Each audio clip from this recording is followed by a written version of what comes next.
Okay, good afternoon, everybody. Happy Saturday. I put on my things on my post today, 2 shows. Got a lot of good stuff to share, a lot of intel. More and more. I feel okay for 2 shows. Just had some lunch. So, and Lucy Yampers and Lucy's mom. Hello. Chico saying hi to everybody.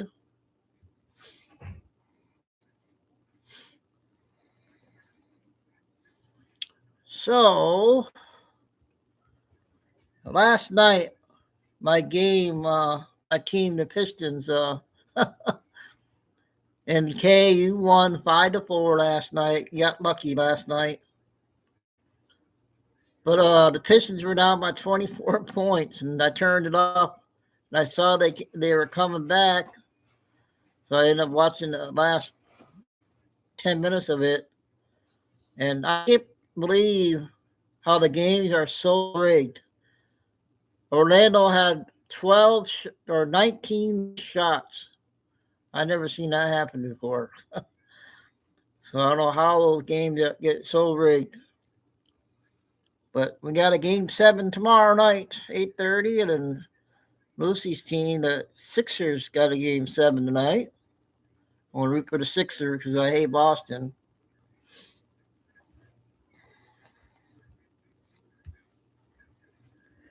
And the Kentucky Derby is on tonight.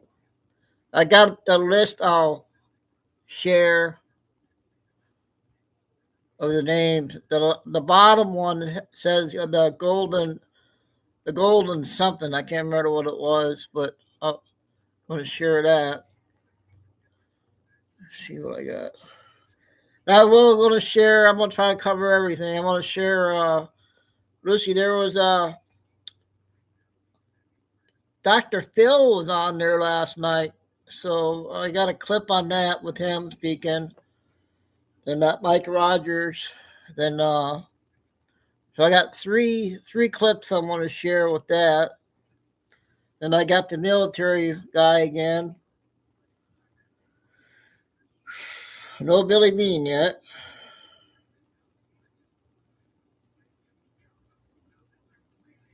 And I got my other channels I found. I must have unsubbed. Yep, and away we go. Got your soft drinks ready. Your snacks.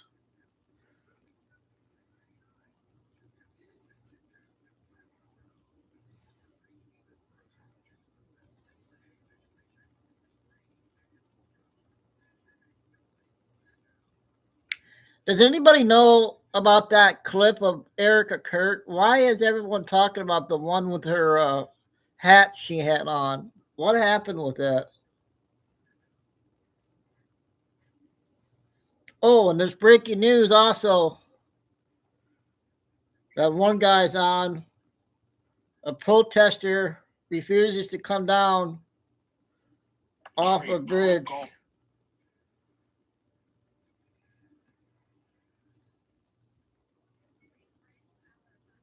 Douglas Memorial Bridge in D.C. So we'll take a look at that.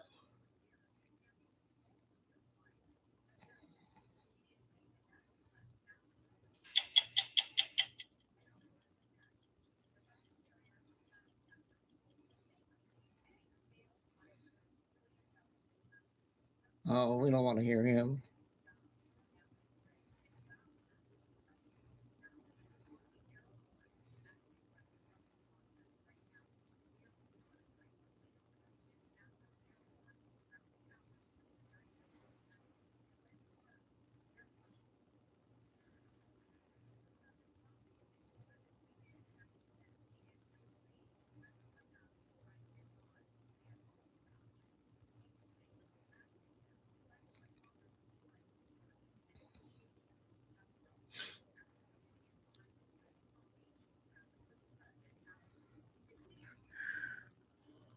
Oh, we got 9 shown. Lucy, you're the only one in chat right now.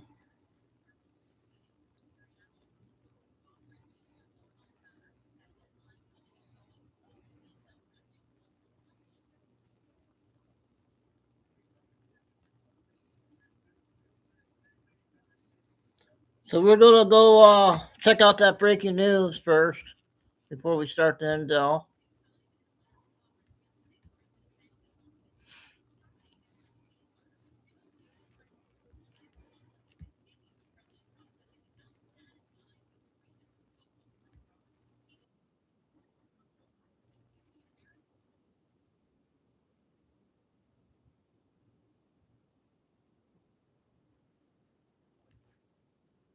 Starfire.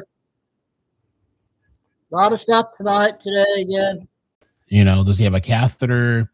Does he have a does he have a catheter? Does he have a diaper? I was just wondering how, because he made it 72 hours last time. Today's date was from last night, this interview.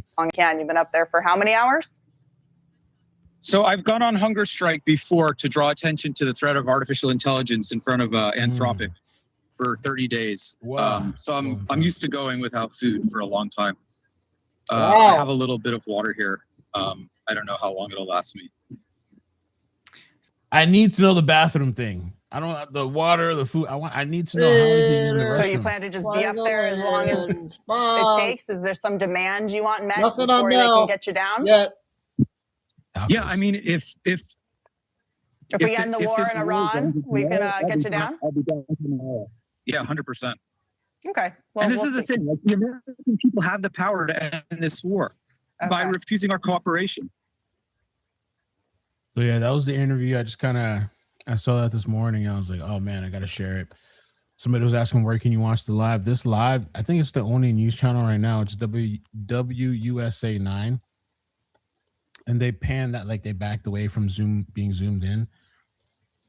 There's not much to see. That's what I said yesterday. I'm not going to, I don't know how long we were on, an hour or something, or I don't know how long, hour or whatever. I was like, I'm not going to be on all night just staring at this guy. But he's up there. He has a tent. For those that didn't see it, he has a tent. I periodically I come back and check. Like, let me just check on this guy, see if he's still up there. Then anything happened. Apparently, I thought they opened back the traffic. I think. I don't know if that's true. Did they open the traffic under the bridge? I might have to double check for an update. And, he's not hurting anybody, I guess. So, well, I guess maybe when they have the bridges closed. The other thing that's kind of crazy, man, is Spirit. Okay, we'll get going here. Spirit. I probably should have covered that. Spirit, the whole thing shut down, talking about people incomplete flights. They just shut it down. Another distraction, right? Is that what we call it? And people had to buy tickets. Some people were stranded, supposedly. Employees were. There was one person on a Spirit airline and an attendant that left a message. Let's see if I can show this. So great conversations occasionally. A lot of crazy stuff has happened, but another distraction. I got some stuff off of Mel here. This is the list for the Kentucky Derby. All right, everybody, put your bets in for the wager for tonight's list here.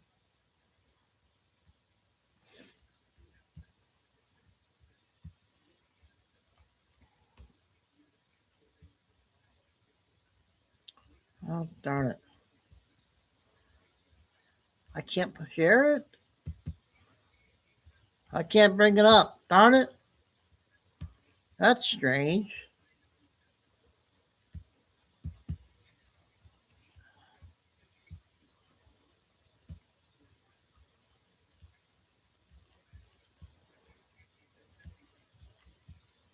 Shoot.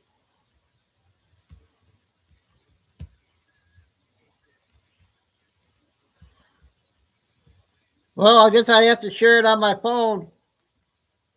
They won't let me bring the list up.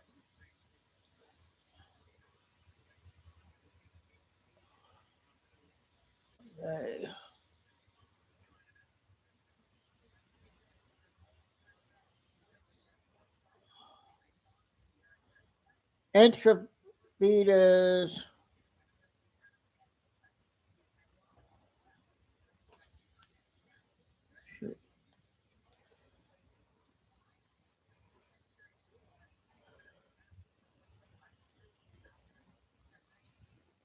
The golden tempo is 30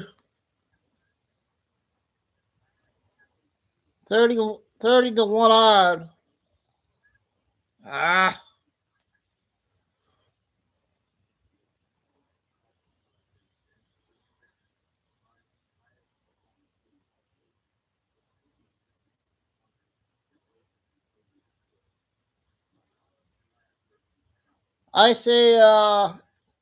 I say 6 speed is going to win.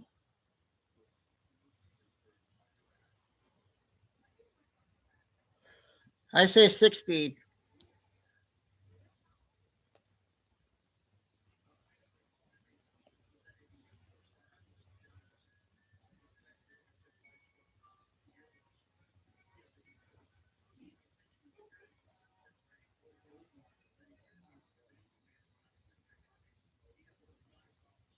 So I found this on one of the channels on YouTube. Oh, okay, Starfire. Yeah, I know, it stinks. Well, hopefully our buddy will be here soon. That we're supposed to be getting, like everybody's saying we are. Anybody catch this one?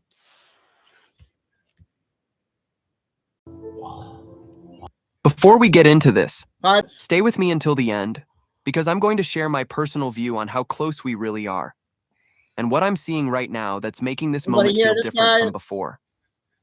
Let's be honest. People have been asking the same question for years. Why hasn't the RV started yet? And if you're new here, RV simply means a revaluation of currencies, where certain currencies could increase in value based on economic changes. So instead of guessing dates, let's break this down properly. What are we actually still waiting for? The first thing to understand is this. A shift of this size can't just happen randomly. The system has to be ready. Banks, payment systems, Wait, verification processes, everything needs to handle major changes smoothly. Because when systems are prepared, things don't look chaotic. They look controlled. Now here's where it gets interesting. Banks don't just need things to work. They need structure. When large amounts of money move, it has to happen in a way that keeps stability. That's why limits, verification, and internal processes matter more than people realize. And when those systems improve, it usually means something is being prepared.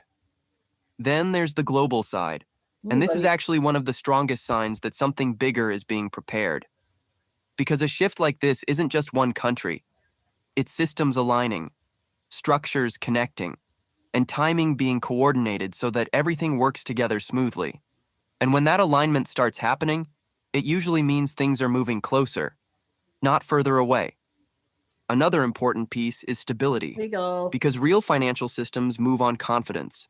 So sometimes what looks like a delay is actually preparation.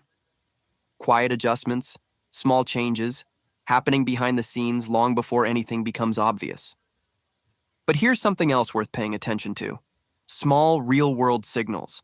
The kind of things most people ignore, but they slowly start adding up. Changes in banking processes, stricter verification, systems becoming more digital and more controlled. These aren't random upgrades. They usually point in a direction. And when multiple systems start evolving at the same time, it tells you something is shifting beneath the surface. And maybe this is why it feels like it's taking so long, because from the outside, it looks like nothing is happening. No big announcements, no clear moment, just waiting. But most large changes don't happen where everyone can see them. They happen quietly first, and only later become visible. And that gap between what's happening and what people can see is usually where the frustration comes from. And if something like this were to move closer, it wouldn't start with headlines saying everything has changed overnight. It would start quietly. People noticing small differences, maybe how banks respond, how transactions are handled, how systems behave differently. Because big shifts don't begin with noise. They begin with subtle changes that only become obvious later.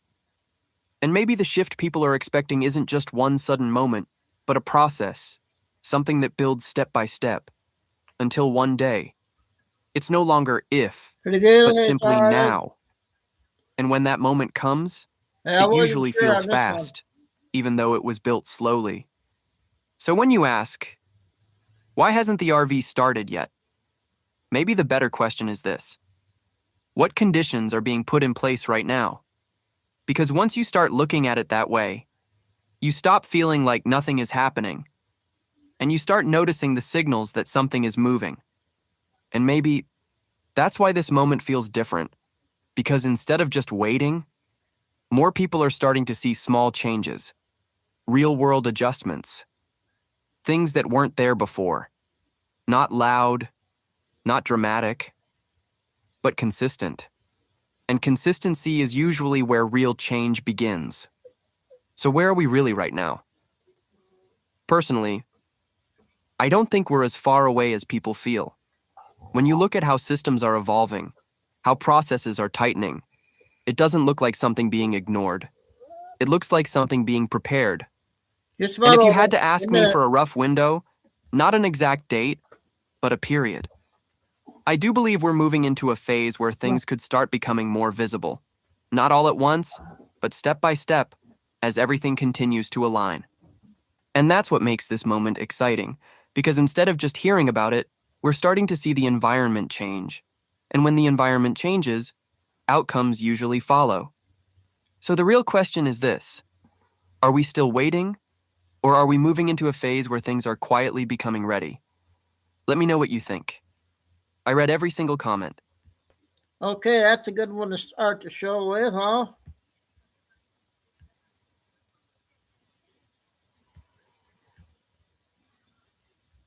Okay, we got another new one I don't normally play. Oh, wait, we'll do this one first.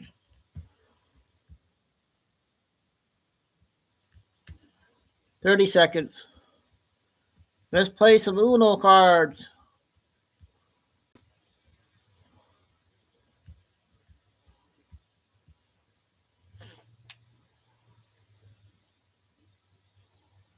They'll say, yep, hopefully here. This is interesting here.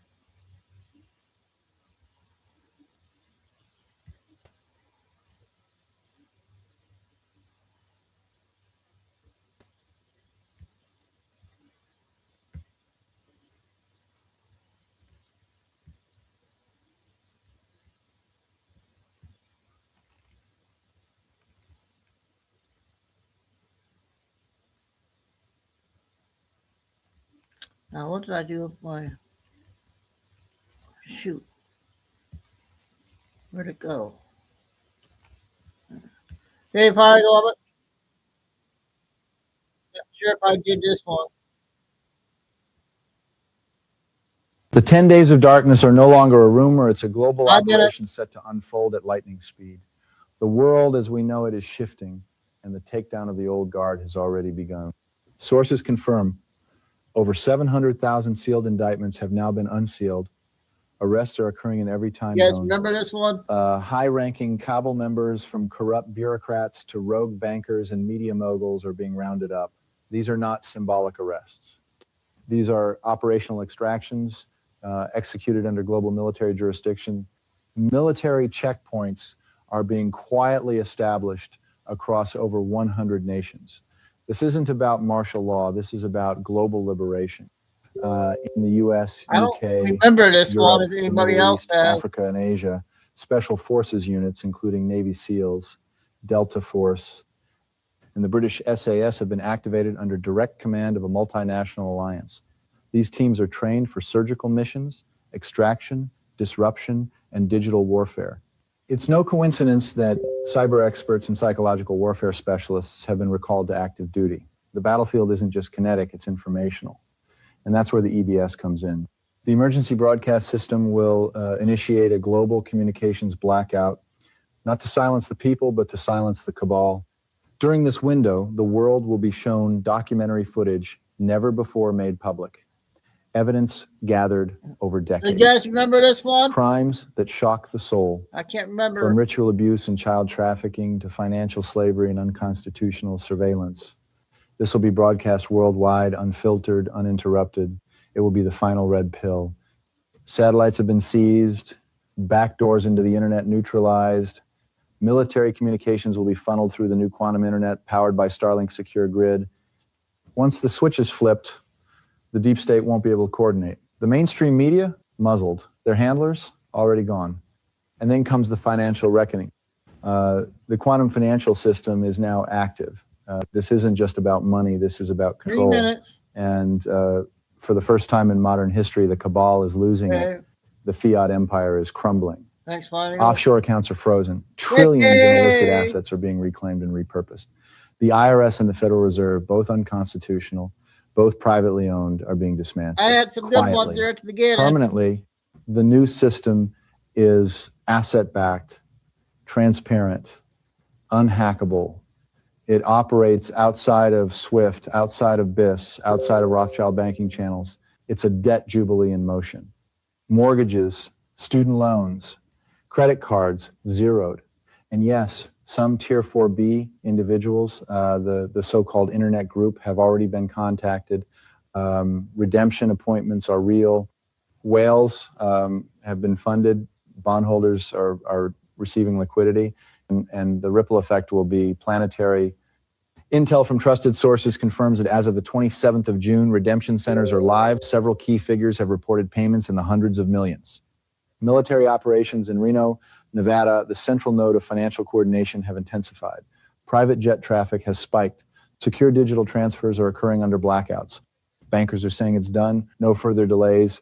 The system has crossed the point of no return. Even mainstream sources in Iraq are confirming it now. Purchasing power is being recalibrated. Forex screens are flickering with suppressed rates. The signals are everywhere if you know where to look. And then there's the 4th of July. That date isn't arbitrary, it's a constitutional trigger. President Trump, who has remained silent on certain matters for strategic reasons, is expected to declare the Second Declaration of Independence. This isn't politics. This is a full restoration of the original American Republic. The corporate U.S. Inc. dissolved. The IRS, gone. The Federal Reserve, replaced. This will be announced under the full authority of a military constitutional alliance. Every enemy of humanity, from the boardrooms of Davos to the tunnels beneath DC, is being confronted. Some are already in custody, others are being pursued, but none will escape what's coming.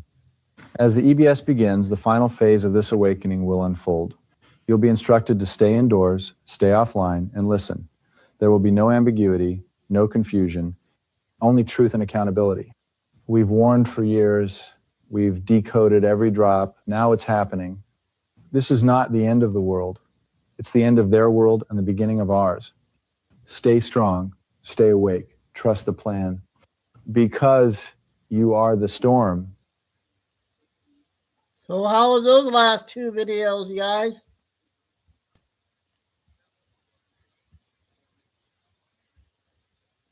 Okay, you got lucky last night, 5-4. They played tonight and tomorrow night. My Pistons team came back and won by after 24 down.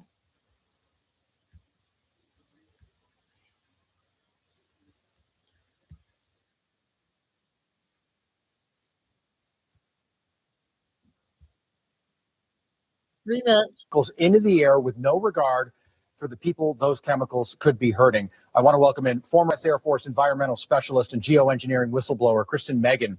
It's great to have you back, Kristen. Appreciate you being here.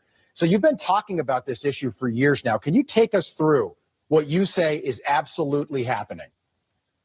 Yeah, thanks for having me back. This is absolutely happening, and it's basically now openly admitted, even though you're getting kind of pushback from the EPA, but I don't think it's intentional. What I discovered around starting in 2007, I was working in bioenvironmental engineering in the Air Force. And like I had mentioned previously, I tried to debunk this. And in the attempt to debunk it, I realized, as somebody who was approving forms called Air Force Form 3952s, I had to reject these toxicants on formerly known as an MSDS, now an SDS, because they're the very same toxicants we were trying to engineer out of the workplace. So why would we be procuring more? So lots of soil sampling, air sampling. Once I got threatened, I knew I'd found something, and it's Oh, very guess much what? happening. In fact, when I finished my master's around 2015, it was in one of my environmental textbooks that they were doing it. So it's a Really? shock to me that people still think it's not happening. Yes, Yeah. I sold the book, but I wish I still had it. And we can all see it if you look up, and it just doesn't make sense, that it's coming from like a Delta flight flying overhead. So your role in the Air Force, if I'm understanding it correctly, was basically to approve these flights long before takeoff, and eventually you just said, no, I'm not going to do this anymore. Is that accurate broadly?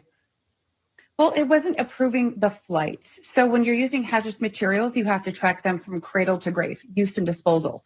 So when I was in the Air Force, I'm basically OSHA and EPA, but in the military. So I had to make sure that we were keeping workers safe. So we had to understand what we were bringing on and how could it affect human and environmental health.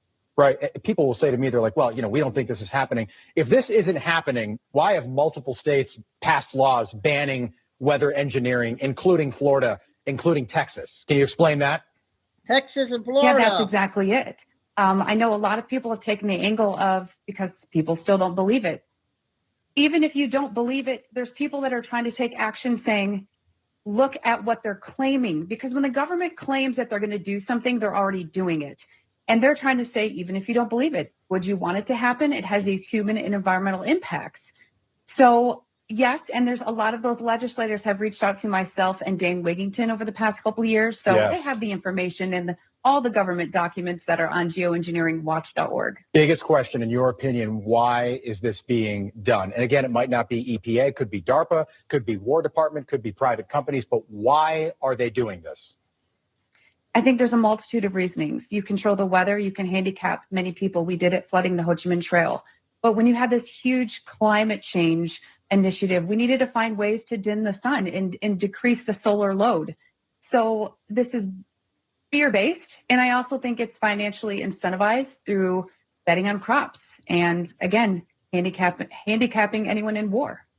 Yeah, so it kind of takes away the organic from anything organic you're buying, because this is then sprayed into the air, and then and gravity brings it down. Eventually, the rain brings it down, and it is all over all of us. Okay, that was a short 3 minutes. That was a good one. Another good one.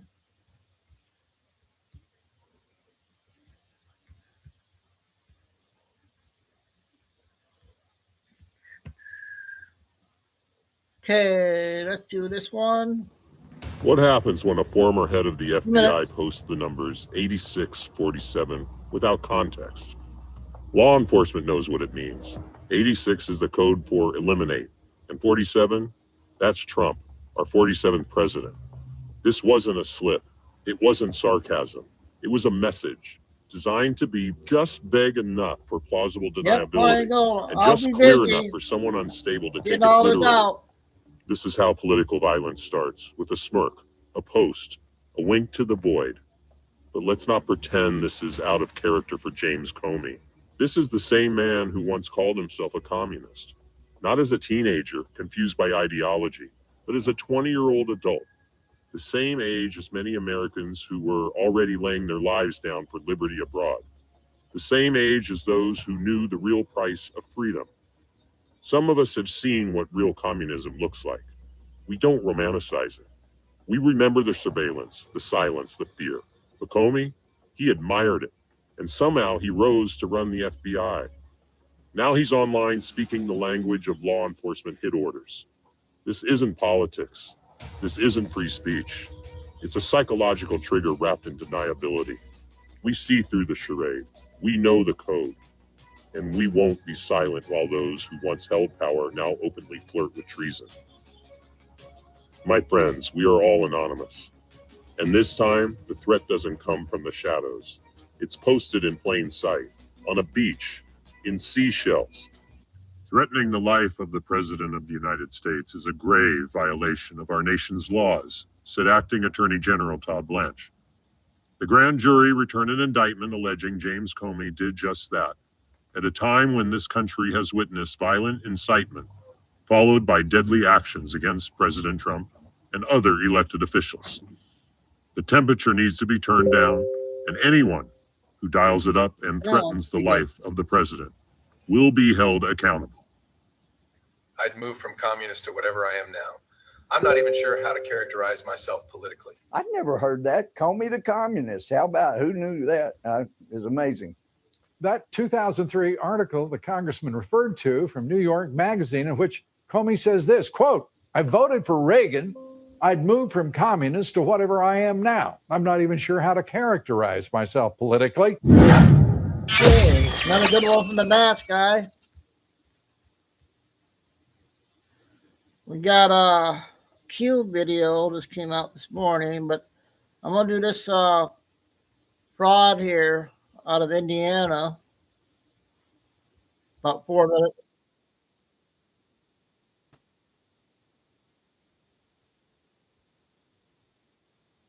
With free same-day delivery and smart financing, the most trusted brands in furniture, only at Gardner White. Before a candidate's name ever appears on your ballot, there's a critical first step, collecting signatures.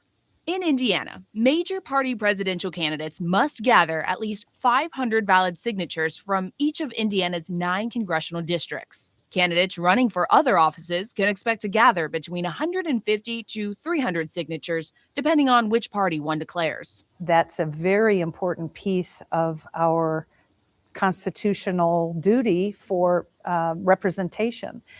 So it's a foundational piece of the voting process. Campaigns can gather signatures themselves or hire third-party companies to do it. Once you get enough, you submit the paperwork to your county clerk, and then they're verified in a statewide system. Our voter registration clerks go through painstakingly to enter each voter's name into the statewide voter registration system, which is called SVRS, and that is the state system that houses all of the voter information. Rolfes says she's seen firsthand what happens when the names, cities, addresses, even zip codes don't add up. In January 2024, presidential hopeful Dean Phillips, who was a Minnesota congressman, tried to get on the ballot in our area. He hired a third-party company to gather signatures for him. And certainly a lot of candidates do want to spend their resources hiring those kinds of duties out.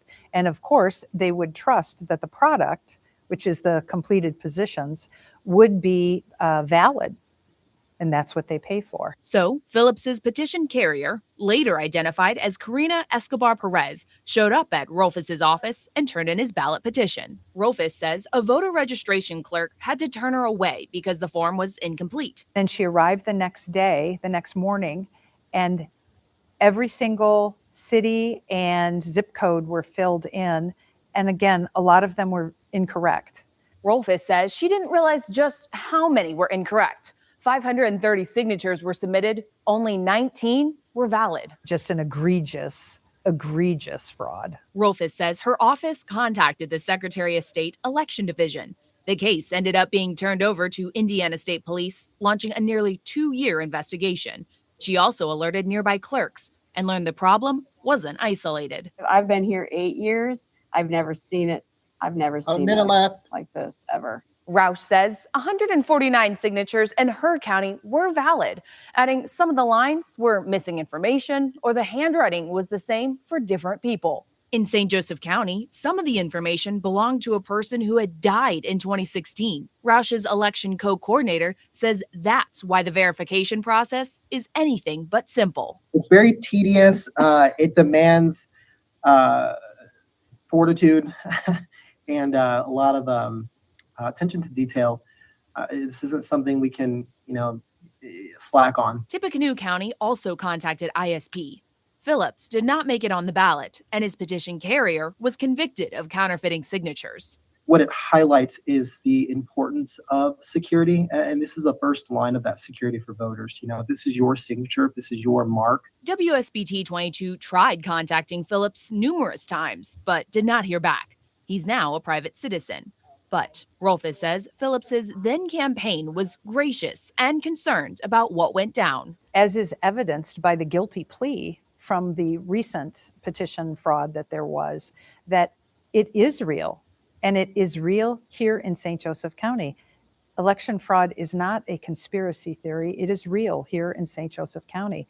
And that is the very first step in the fundamental rights of a voter, is to represent themselves. St. Joseph County signed up for a post-election audit to review the 2024 general election. The voting system technical oversight program, overseen by the state, gave the results significant statistical confidence. In the studio, Paige Barnes, WSBT 22 News. Okay, well, that's the Indiana election. Every state, you guys. Oh, my God. It looks like it's going to be every state. Yep, fine go, they're paying. Okay, I got a 10-second clip before I get to the queue. Shoot. I'm going to turn the volume on. Ace of Hearts. Oh.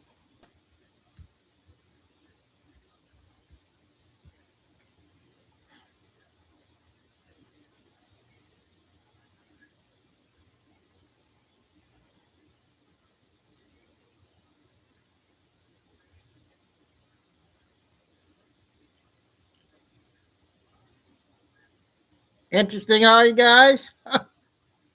They got their own cards.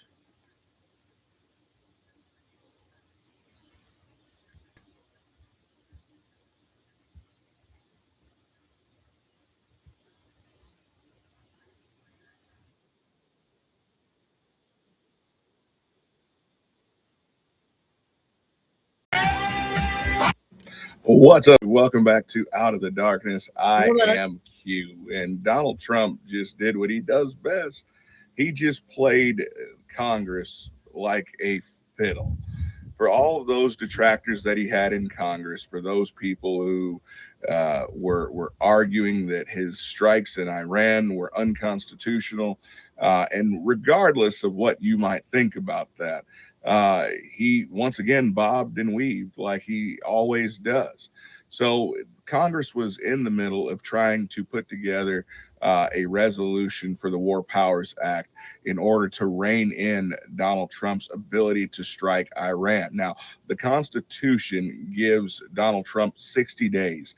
Any conflict that is going to go past that 60-day period from the time that Donald Trump, or the president of the United States, is telling or goes before Congress and lets them know of the conflict's beginning. He has 60 days to before he has to have full congressional approval. Donald Trump knew that he was not going to get full congressional approval, because why would they?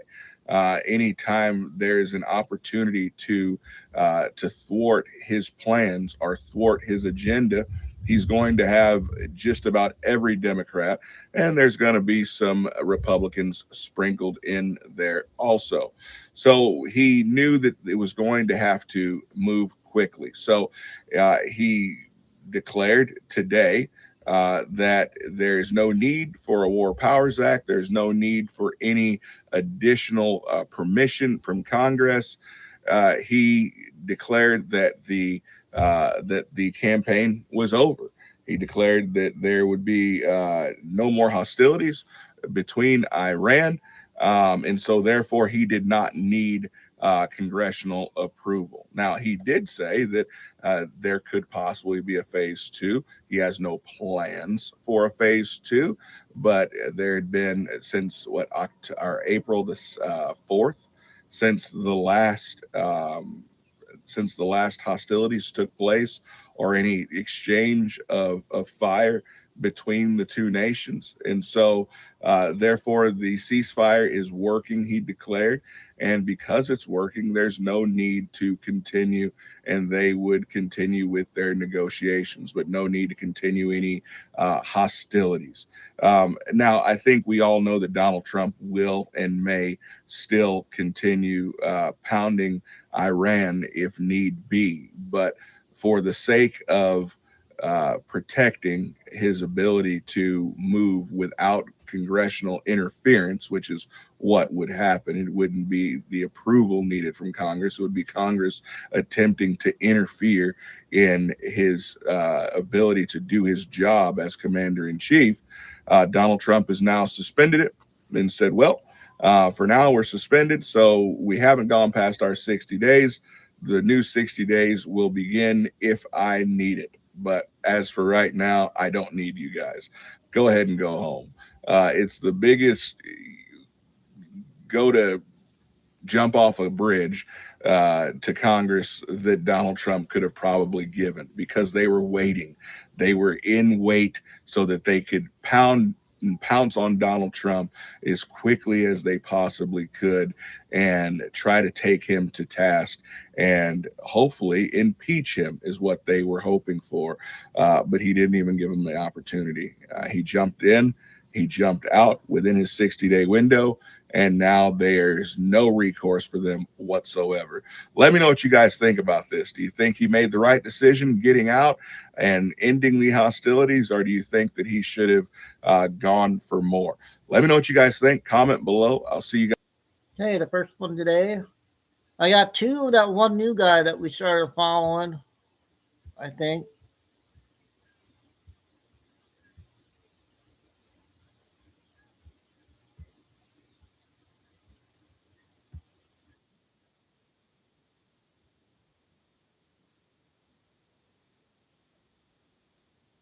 At the White House Correspondents' Dinner. You guessed it, we need a ballroom. Now, you might be thinking, no, how do you get that? The takeaway is we have to consider how people are getting radicalized in our country, look at the Secret Service's security lapses, reduce political violence. Well, you're thinking that because you're an idiot. This is why we need a ballroom is such the obvious takeaway that Trump loyalists immediately and simultaneously took to Twitter, all saying the same thing. And given how organic that looks, it doesn't have anybody suspicious that these independent voices are dependent on a centralized, coordinated system that hands them talking points to say with their independent voices. I'll know what I think as soon as they hand me the script. Nor does it make any sane person suspicious that the whole thing was staged in order to justify Trump's bulletproof ballroom. So tonight we'll take a look at how the Correspondents' Dinner shooting lines up perfectly with the official narrative via squiggly lines. Good evening. Before we take a look at some coincidences, let's talk ballroom. Really, when you think about it, when someone tries to assassinate the president, the first logical conclusion you come to is, well, we need a ballroom. Case in point, that's why on the back of the car, Jacqueline Kennedy was quoted as saying, "You should have built him a ballroom, you heartless, vicious bastards." You might think that sounds crazy, but do your research and you'll find JFK was not in a ballroom when he got shot. Look into it. So let's go through what you might not know, but you need to know in order to understand this not at all staged for political gain assassination attempt. Recently, a judge ruled that Trump can't build his ballroom for non-security reasons without congressional approval. So they halted construction. So then Trump attends the White House Correspondents' Dinner, which he's never done before as president. The shooter opens fire, luckily nobody died, and the shooter wasn't even shot by security for some reason. Then just 30 minutes later, Trump holds a news conference saying, this is why we need a ballroom. It's drone proof, it's bulletproof glass. We need the ballroom. That's why Secret Service, that's why the military are demanding it. That's what I was thinking. Trump loyalists then immediately take to Twitter, having independently come to the exact same conclusion after the assassination attempt. This is why we need the ballroom. And the very next day, the DOJ sent a letter urging for the dismissal of the lawsuit that's halting construction of the ballroom. 10 minutes, you guys. We need the ballroom. For security reasons, of course. So in other words, the assassination attempt had nothing to do with the ballroom, but since it happened, now has everything to do with the ballroom. But was the assassination attempt staged? Of course not. We'll take a look at some things that'll make you question that, but no, it wasn't staged to push the ballroom thing through. And in fact, many of the MAGA Zionist, Trump loyalist conservatives will not only be outraged if you question that, they'll be the first to tell you that something like that could never be staged. And I think they're right. Just take a look at this footage from the recent attempt.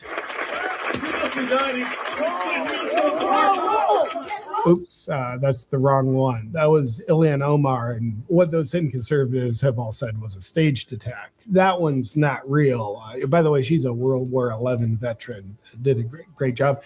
Do we have the White House dinner attack footage? See if you can find that. I thought we. Let me know when you find it. So anyway, New MAGA is outraged that it could even be questioned. Was it staged? They don't understand what would make people even ask such a crazy question. Well, I'm here to help. So let me explain that in simple terms so they can understand what would make people wonder if it was staged. Here's how. They look at the same people who have told them that there's no criminals in the Epstein files, who have also told them there are no Epstein files, and also told them there's Epstein files, but they're a hoax. And they simply believe that those same people are capable of telling lies. Therefore, they don't believe everything they're told by these same people at face value. Makes sense? But anyway, it could never be staged because the government would never lie to you. So here's 10 facts that'll prove that anyone thinking maybe it was staged should be publicly ridiculed. Number one, the assassin is a school teacher and booked a $3,000 a night hotel room, which he would have had to do months in advance because hotels in DC book up well in advance with events like this. And he did that to get President Trump. Even though Trump has publicly boycotted this event every year he's been in office, but somehow he knew Trump was going to be there this year. Number two, he got multiple guns into a highly secure event that had the entire line of succession in attendance. And that same event had multiple reports of suspiciously lax security at the event that had the whole line of succession in attendance. Either way, that's kind of weird. Number three, the shooter wrote in his manifesto, "There was no damn security. I walk in with multiple weapons and not a single person there." So I'm not sure what this guy's name is. Fine, go shout out to his channel, right? Gets credit. So I don't know what his name is. Considers the possibility that I could be a threat. This level of incompetence is insane. When did he write that in his manifesto? Because he did the thing and then got arrested when he was at the event. So I don't know when that could have happened. Number four, the shooting. 8 rounds were fired. Only hit one agent in the bulletproof vest. Number five, the shooter was taken down alive, not shot even once. Even though shoot to kill would be the protocol when dealing with an active shooter, and especially at an event the president's at, and the whole line of succession. And number six, the suspect's identity and incident footage were released within 1 hour. That's oddly fast. Number seven, his manifesto was immediately released, which is also oddly fast. Number eight, and I like this one. Earlier that evening, White House Press Secretary Caroline Leavitt. I knew that was going to happen. Pushed the wrong button. I was working on something here.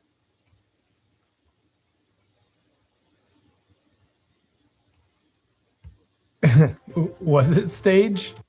Teacher and booked a $3,000 a night hotel room, which he would have had entire line of succession in attendance. And that same event had multiple reports of suspiciously lax security at the event that had the whole line of succession in attendance. Either way, that's kind of weird. Number three, the shooter wrote in his manifesto, "There was no damn security.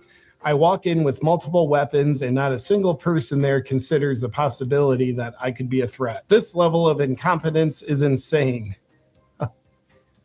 When did he write that in his manifesto? Because he did the thing and then got arrested when he was at the event. So I don't know when that could have happened. Number four, the shooting. 8 rounds were fired. Only hit one agent in the bulletproof vest. Number five, the shooter was taken down alive, not shot even once. Even though shoot to kill would be the protocol when dealing with an active shooter, and especially at an event the president's at, and the whole line of succession. And number six, the suspect's identity and incident footage were released within 1 hour. That's oddly fast. Number seven, his manifesto was immediately released, which is also oddly fast. Number eight, and I like this one. Earlier that evening, White House Press Secretary Caroline Leavitt said shots would be fired. Look. There will be some shots fired tonight in the room. And number Sorry, 9, you guys, there's a I don't Fox know if News I reporter remember who playing was this, in the room at the some time. people might have Here's missed the it. audio of her sharing what Caroline Leavitt's sorry about husband this. said to her prior to the shooting. I want to just quickly tell you, I was sitting next to Caroline Leavitt, the press secretary's husband. He was one of our guests. He was seated right next to me. And, right as the dinner was starting, the national anthem happened. And then he kind of leaned over and said, I watched you on TV, you did a great job. You need to be very safe. And he was just very serious when he said that to me. And he kind of looked around the room and he said, there are some... Yeah, 3 minutes. Oh, I guess Fox News cut her off when she started saying she was warned to stay safe that night. That what happened? And number 10, Fox News cut her off when she was saying how she was warned to stay safe that night. Sounds like we lost Aisha's phone there. So anyway, the point is there's not a single aspect of the White House Correspondents' Dinner that can justify anyone wondering if it was staged or not. Now, in a second, I'll offend a lot of people, but first, this is Kash Patel's reaction at the dinner when he heard shots.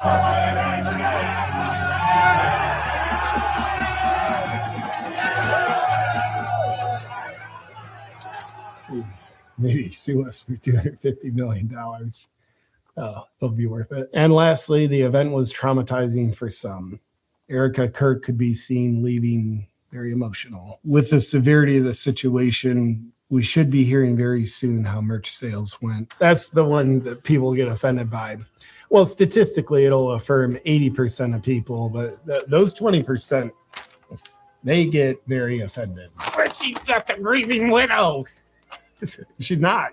She's not just a grieving widow. She's a touring widow that stepped into the position of a high-powered CEO. She made a choice to step into the spotlight, and anyone who chooses to be in the spotlight is subject to public scrutiny. So she's doing those things. She's not just the thing. It's what she did. So there's that. So in conclusion, everything is as it seems. We need a ballroom to forget about the Iraq war. That makes us forget about the Epstein files, all of which distracts us from the government that is installing kill switches in all cars and taking away your privacy rights while giving glyphosate companies complete freedom to kill you with no consequences. And just remember, that same government would never lie to you. Good night. All right. Okay, that's good to play again, though. That guy's good. Our first 15-minute one is our military guy.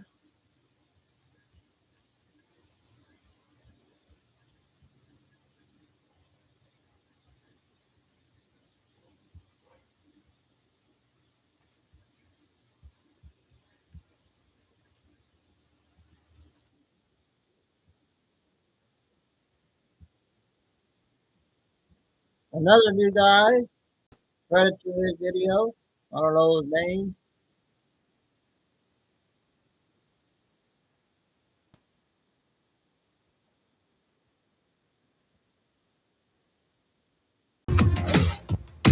Hey everybody, it's May 2nd, 2026, and just yesterday, President Trump teased in a speech that the U.S. would be ramping up their posture towards Cuba once the operations in Iran wrap up. He stated the U.S. would be taking over Cuba almost immediately after wrapping up operations tied to the Iranian regime. The Cuban regime has hit back hard, as they do, with defiant rhetoric. President Miguel Diaz-Canel calls the U.S. oil blockade and sanctions collective punishment and economic warfare. Well, yeah, obviously that's what's going on. That's what's happening to your regime as that president watches his grip on the population of Cuba slowly slip away. Of course, he's going to have this kind of rhetoric.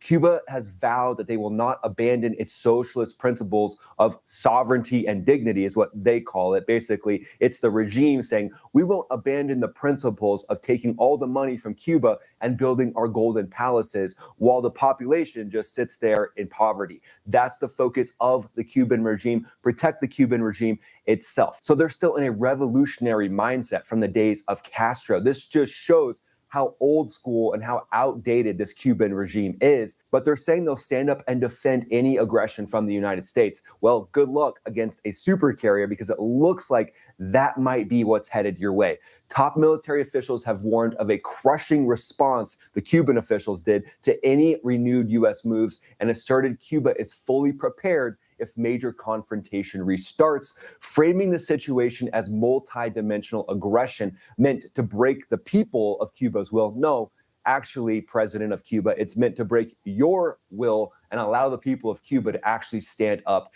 and have a life they can be proud of. But behind the scenes, hardliners, including former leader Raul Castro, remain influential in the power structure that's rejecting any type of U.S. influence or regime change. And then President Trump said this. He said, on the way back from Iran, we'll have one of our big, maybe the USS Abraham Lincoln aircraft carrier, the biggest in the world, he said, we'll have them come in, stop 100 yards offshore, and Cuba will say, thank you very much, we give up. And at that point, having the USS Abraham Lincoln with F-35s sitting right off of your coast might be the smart move to just go ahead and throw up that white flag. But again, these hardliners that are basically similar to the leadership in Iran, maybe with just not as much of a clerical influence, but same hardline type mentality, these are the type of people that typically go down with a ship. So would the USS Abraham Lincoln actually have to unleash on the government of Cuba itself, on the military of Cuba itself?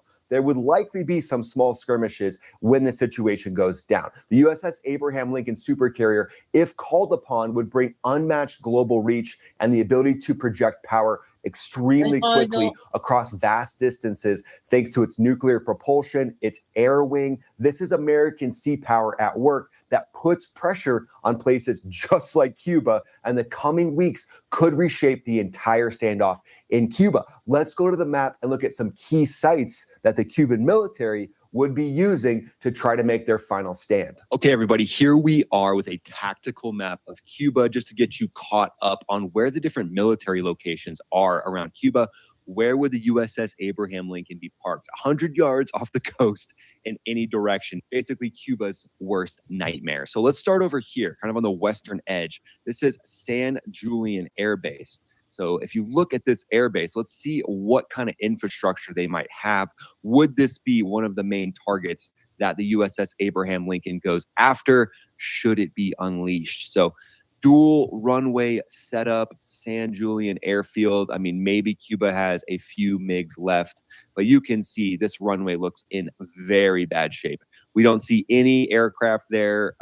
Yeah, we're not really surprised. Cuba's Air Force, a paper tiger, basically focused on helicopters, likely focused a lot on drones now as well. With their partnership with Russia, I would say that they are way more focused on drones than any type of Air Force as far as it comes to fighters and things like that. And then when we think about how Cuba operates, they do have a police force that I would compare similarly to the IRGC in Iran, kind of blending the lines between police force and military, just the arm that's operating to protect the regime itself. So this is a military base here, Base Aria de San Antonio. They have a San Antonio as well. How dare they? So let's see what kind of aircrafts we have here.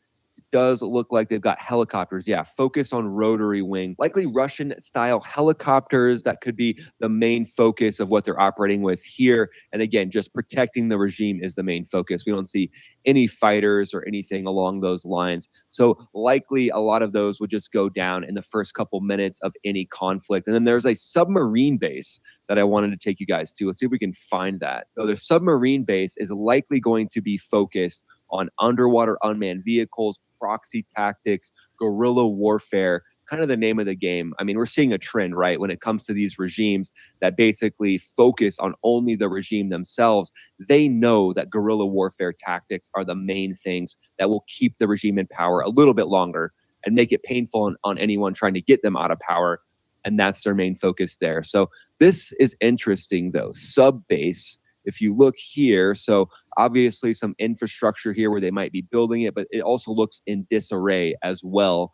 So being able to build whatever it was they were building there and then take it out here could now be just some sort of storage area, storage facility, especially with the sanctions, basically just squeezing the life out of the military extremely slowly. So as you can see, a lot of their bases in disarray. Should this go down, likely a lot of this will be focused on taking out their police forces, which are kind of blended in with the military themselves. You can see state police stations kind of all over the country itself. And then we know that there's a U.S. naval station, Guantanamo Bay, right here. Again, Cuba's worst nightmare, not only a super carrier, but having a U.S. naval station right here. Actually, the only military base in Cuba that's not in disarray is the U.S. naval base. So picture this. You're in an F-35 deep in enemy territory in a dogfight, 20,000 feet, pulling 9 Gs, but your wingman's got that, oh, well, we'll just see what happens attitude. But one wrong call, and you're a smoking hole in the ground while your wingman's off doing loops to music. There's a reason why you wouldn't trust a lazy wingman with your life.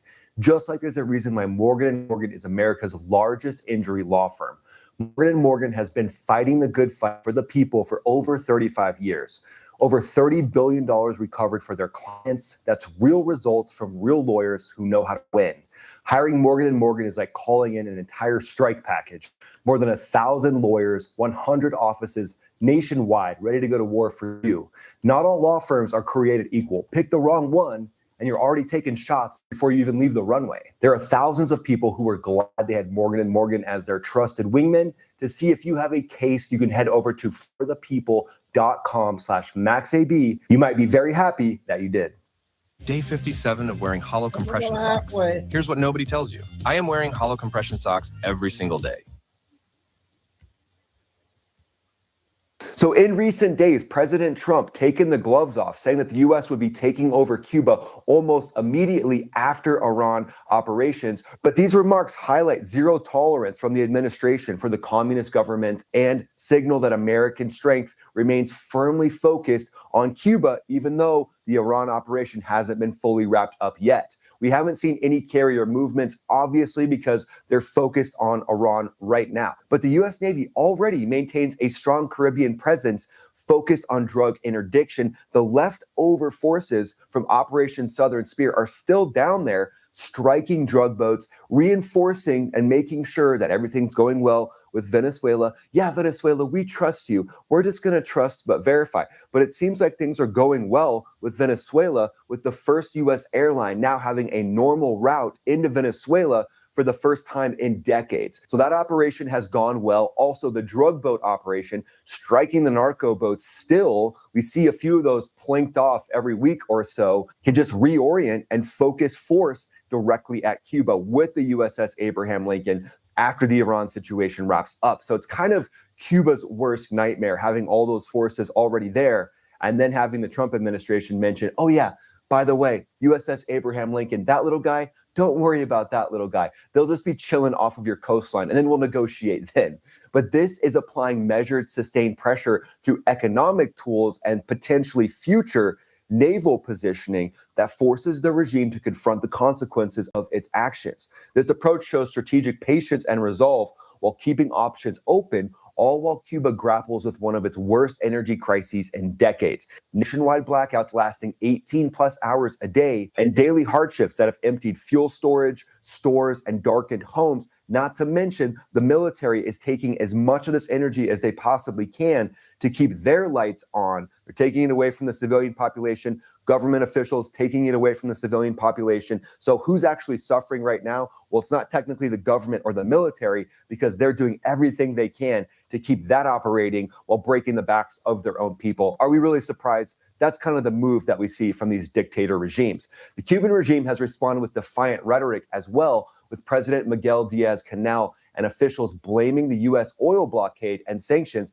for the island's severe energy and economic crises. You think? They call these measures collective punishment and economic warfare. Yeah, that's exactly what it is. And I wonder why that's happening. It's almost like you're a communist regime that teamed up with Venezuela and Russia to flood the U.S. with fentanyl in a soft war. Sorry, Diaz-Canel, that now you're getting a little bit of your own medicine. But Diaz-Canel vowed that Cuba will not abandon its socialist principles of sovereignty and dignity, stating the government is open to talks only on equal terms, saying that they're ready to defend any aggression from the United States. He's also gone further, saying this. He said, if we need to die, we'll die, because dying for the homeland is to live. He insisted that Cuba is ready for possible U.S. military aggression. At this point, it's probably not possible. It's probably likely, and the time frame is just something that you won't be able to control. But that shows the hardline stance. Again, if you think of the IRGC, the Islamic Revolutionary Guard Corps, again, these Cuba extremists are basically taking a page from that playbook, showing that they'll go down with the ship. But against the USS Abraham Lincoln, good luck. We've also seen multiple protests from the Cuban people who seem to want freedom themselves. They've included attacks on Communist Party offices, pot-banging demonstrations fueled by daily hardships, and they're banging pots because they really don't have any weapons. Those have all been stripped away from them by the Cuban regime. But the headline platform here is the USS Abraham Lincoln supercarrier. When a carrier isn't enough, just bring in the supercarrier. Just do it. Just supersize it. Give us that supersized carrier. This carries a massive air wing with dozens of strike aircraft like the F-18F, the F-18E. The F-18F is the two-seat F-18 that could be used to strike the different military targets in Cuba itself. They provide overwhelming payload capacity for precision munitions and the ability to launch sustained sorties from hundreds of miles away. They don't have to be 100 yards off the coast. They could be 100 miles plus away and launch sorties to strike the different military targets in Cuba, no problem. The speed and global reach of that carrier allows for rapid repositioning across oceans, across different points and choke points around Cuba to, again, enact that blockade against Cuban energy. This gives the U.S. the ultimate standoff position, but the carrier air wing can launch those strike sorties. There's E-2D Hawkeyes to basically be the eyes in the sky to watch and see what the Cuban regime is up to. And then you team up those different assets with advanced drones like the RQ-4 Global Hawk, even underwater unmanned vehicles that could be launching from the carrier strike group. That would be a bad day for the Cuban regime. And speaking of strategy, this brings us straight into the classic 40 chess section. This is the US's administration teaming up rhetoric with sanctions within the same 24-hour period.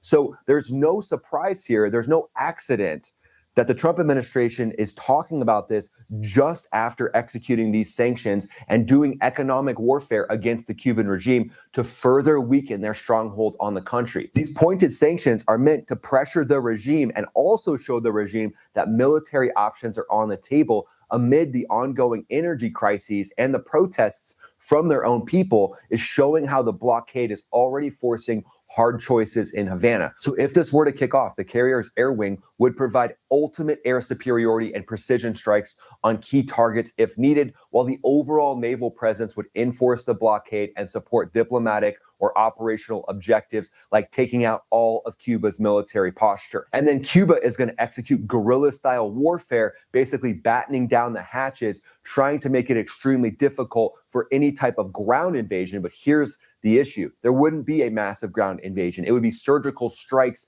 taking down the Cuban commandos that would be basically the last line of defense, protecting the regime itself and protecting the leaders, likely very similar to what we saw with Maduro, basically retreating as many of those commandos as possible to protect the presidential palaces and the actual regime officials themselves. At the end of the day, the U.S. continues to approach the situation with clear resolve and would approach it with measured strength should the USS Abraham Lincoln be unleashed on Cuba. What do you think happens in the next few weeks or next few months? Do you think we see the USS Abraham Lincoln unleashed on Cuba? Let me know what you think in the comments below. Would love to hear what you have to say, and go ahead and follow me on X, follow me on Instagram. Okay, that's our today's military channel. Moving on to the next one. I got one trying to go 10 minutes. I don't think I played it.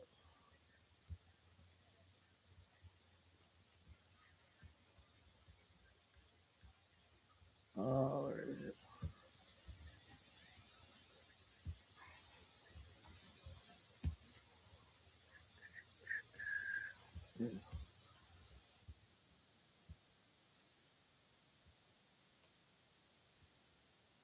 Hey, also, you remember this one? First transcribed. Well, I'm not going to read it. Trusting our cause is just, and having prayed for the fortitude of brave spiritual wickedness in high places, We citizens of America make this announcement to the shareholders of the U.S. corporation, including the City of London, the British Crown, and the Vatican, and their operatives in the media, government, and society. Another good one. A second Declaration of Independence by the 50 United States of America, with the utmost respect and admiration for the founders of America and the framers of the original Declaration of Independence. The American people humbly emulate their thoughtful, measured response to certain perpetual and ascending tyranny and despotism. We too believe it is a moral obligation of those privileged with knowledge and opportunity to work on behalf of the people, that the people are served best when their benefactors choose unity over division, nationalism over globalism, sovereignty over submission, and liberty over oppression. That all human beings are equal in their innate value, that America was founded under God, and that our God-given rights may not be revoked, suspended, negated, or abridged without due process. What distinguishes the Second Declaration of Independence from its progenitor is the subject from which we seek independence. Regrettably, to our great misfortune, shame, and dismay, and despite the recurrent warnings and accorded safeguards, a cabal of foreign investors and privateers have managed to gain possession of our land, our wealth, our labor, our well-being, our future, and even our children. Although history has become muddied with varied interpretations of cardinal events, including the surreptitious adoption of a second corporate constitution and uncertain ratification of several amendments destructive to the people, it matters only that one or more alien groups lay claim to America and its assets.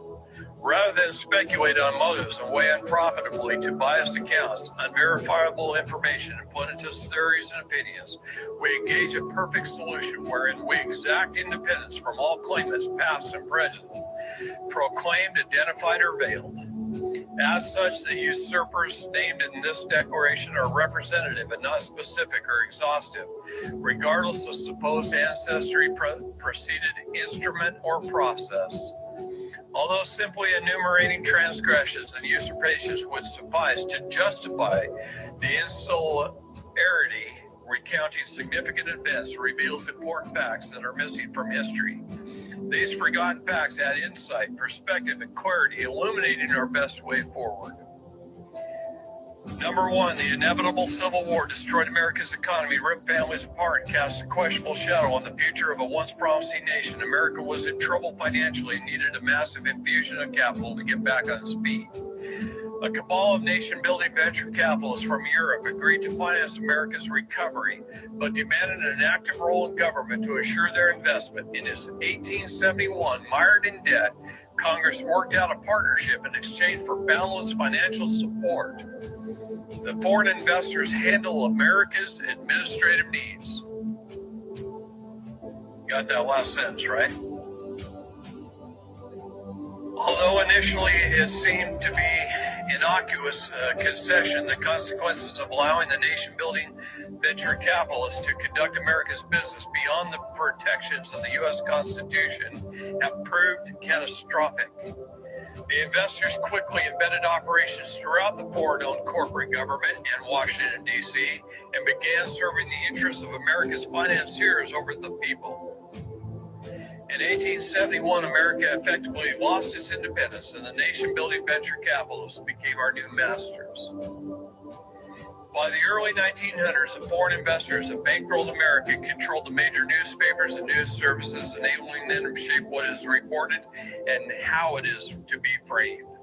They had to cover their tracks before being exposed and repudiated by the people. The nation-building venture capitalists worked to soften America's imperturbable, elevated system of government. The founders had formed a constitutional republic instead of a democracy, specifically to prevent citizens in the majority from opposing those in the minority. By doing what is best for their district or state, rather than enforce the majority will, representatives serve all citizens equally, eliminating the noise, division, and violence intrinsic to democracies. Being in control of the narrative, the foreign investors ingeniously promoted the fallacy that America is a democracy, trusting that the deception would lead to unrest and chaos that would make America vulnerable, creating additional opportunities for infiltration and manipulation. In 1913, the foreign investors established the Anti-Defamation League to slander anyone who exposed them and their infiltration into American politics. And in 1913, by way of the 16th Amendment, the foreign investors were granted the authority to tax the American people directly, something expressly prohibited by the original Constitution. That the people would willingly subject themselves to forced confiscation of their property, their labor, is illogical, putting the legitimacy of ratification in question. In 1913, by way of the 17th Amendment, the foreign investors breached an important safeguard that protected our constitutional republic from infiltration of enemy forces. Previously, senators were statesmen appointed by the respective state legislators as a check on the House of Representatives, raiding the public treasury. Henceforth, senators would run as glorified House representatives, reducing to promising free public money and services in exchange for votes. The authenticity of ratification is unlikely because the state legislators would not willingly surrender their authority to bridle the appetite of the people's house. Not would they accede to transfer more power to the federal government, opening yet another door for the international bankers to buy the influence they need to further their grip upon America. In 1913, the foreign investors gained control of our currency by pushing through Congress the Federal Reserve Act, establishing a foreign-owned central banking system despite the dire warnings of Presidents Thomas Jefferson, Andrew Jackson, Abraham Lincoln, Andrew Johnson, James Garfield, and William McKinley. The Federal Reserve Act passed with the help of compromised legislators between 1:30 a.m. and 4:30 a.m. on December the 22nd, when most of the members were away on the Christmas holiday. In 1920, Congress, by the way of Independent Treasury Act, turned over the U.S. Treasury Department and its assets, or gold or silver, to the Federal Reserve, the central banking system owned by the foreign investors, established in 1913. In 1921, the Council on Foreign Relations was formed under the cover of advancing America's interests in the world. In fact, the CFR is sponsored by the City of London and serves to advance the interests of the foreign-owned Federal Reserve by direction of the President, Congress, and the narrative through operatives in their news and information networks. In 1925, the owners of the Federal Reserve formed the United States Corporation, and just 5 out of the 100 shares issued were identified, with the balance of the shareholders of the U.S. corporation remaining anonymous. Yet the money hail leads to the City of London, the British Crown, and the Vatican. Thanks, Michael. The tax dollars we send to the Internal Revenue Service go to the International Monetary Fund, the World Bank, which are under their control, and not to the United States government. The official formation of U.S. Corp set the stage for the transformation of America from the constitutional republic of the people to a corporation owned by foreign interests and their families. Over the next few years, the individual states were registered as corporations as well, making them franchises of the U.S. corporation. Representatives and senators neither represent nor work for the American people. Rather, they are managers of the U.S. corporation, and as such, they are obligated first to serve its best interests. The president is not just the president of America, he is the CEO of the U.S. corporation. The abbreviated term United States was purposely used to represent both America and the U.S. corporation, to blur the distinction between them.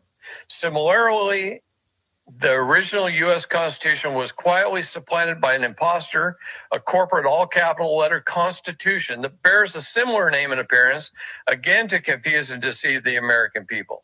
Specifically, the Constitution for the United States of America was replaced by the Constitution of the United States of America, in all caps, with the latter's corporate status becoming the supreme law of the land.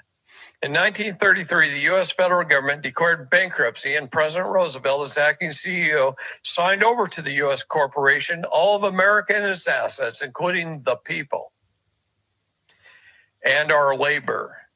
The bankruptcy of 1933 that was arguably unnecessary and ceremonial in nature and contrived and orchestrated without the consent of the people, completed the heist and the transfer of America and its assets to the same foreign interests who own the U.S. corporation.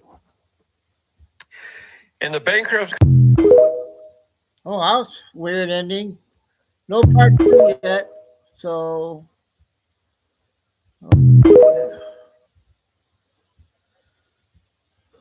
See where we're at here. I think this one guy in TikTok that goes around like Nick does.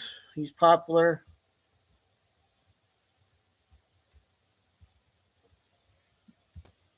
We haven't played him in a while.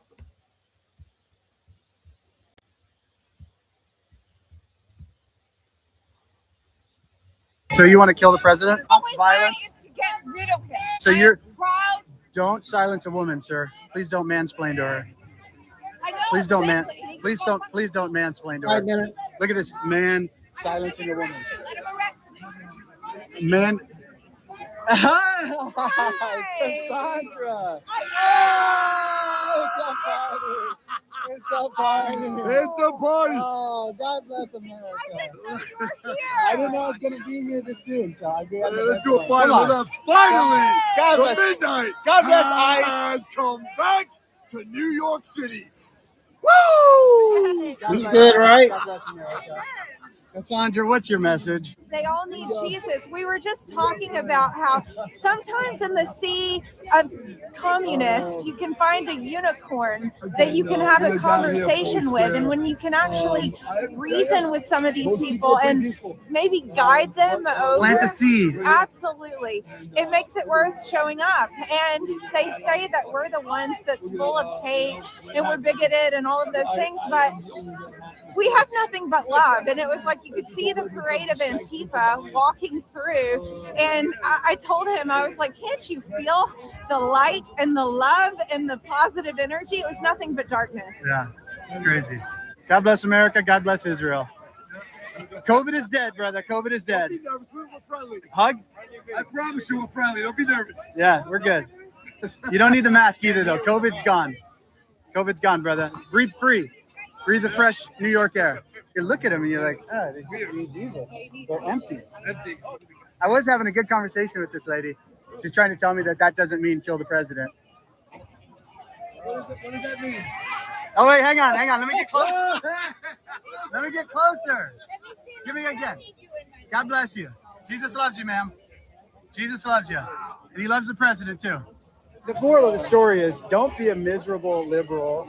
Be a proud, Hey, is this guy okay? Conservative. I gotta tell you, at the end of the day, it is so a good, incredible feeling to be on the right side of humanity. Like, we're the good guys. We're not burning down churches. We're praying on Sundays with our family. We're not attacking ICE agents and federal agents. We're not yelling free Palestine. Oh no, if we all want free Palestine, we'll be freeing them from Hamas. That's right. Free Palestine from Hamas. Free Palestine from Hamas. And no, Israel is not your enemy. And no, Israel's not the bad guy. They're defending their own country like we would defend ours. You know, if somebody was attacking our sovereignty. And you know what? 90 million people. And they are. And they are. The invasion that the Democrats invited, the same people that want to defund ICE, defund the police, defund Border Patrol, want everyone invading our country. We have a right to defend it, as does Israel. I gotta tell you, I'm so pumped up. I'm so excited to be here, and I'm so excited to be among friends. Literally just landed and flew over, took the train in, dropped my stuff at the hotel. Yeah, just walked out dinner here. with us. Yeah, they got the shirts with the revolution.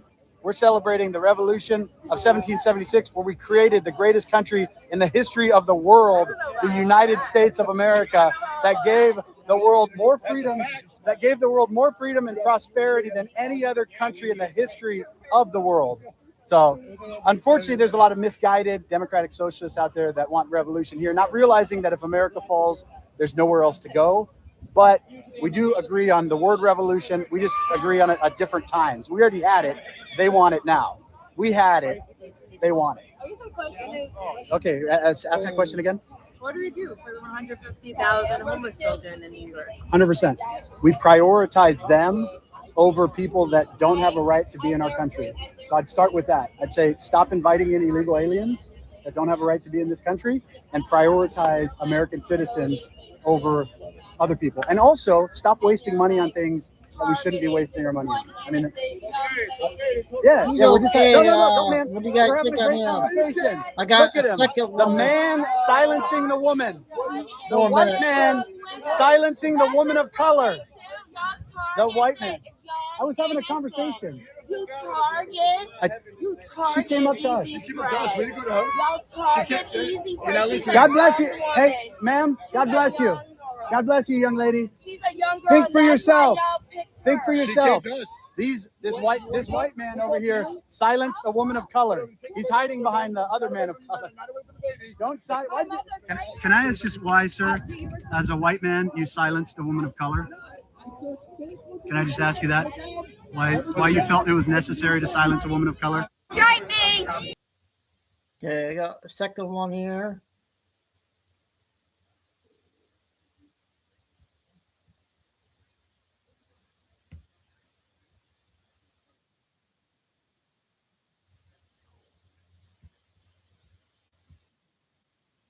Anyone run a business? Any business owners out here? Looking for business owners that want to give up their wealth to socialism. Any business owners that actually employ people? Any business owners here? Raise your hand if you're a business owner. Any business owners out here? Any business owners? Raise your hand if you're a business owner. You actually sign the front of a paycheck. I'm gonna go talk to these folks over here. See if we can find, I haven't found one yet. Any business owners? Raise your hand if you're a business owner. You sign the front of a paycheck, not the back. Any business owners here? Any business owners in the crowd? Any business owners? No? Looking for one business owner that wants to give away their wealth to these losers. Any business owners over here? I'm looking for a business owner. Any business owners, guys? Any business owners over here that want to give up more of your wealth? Any business owners? Anyone? Anyone own a business that wants to give up your wealth for your socialist cause?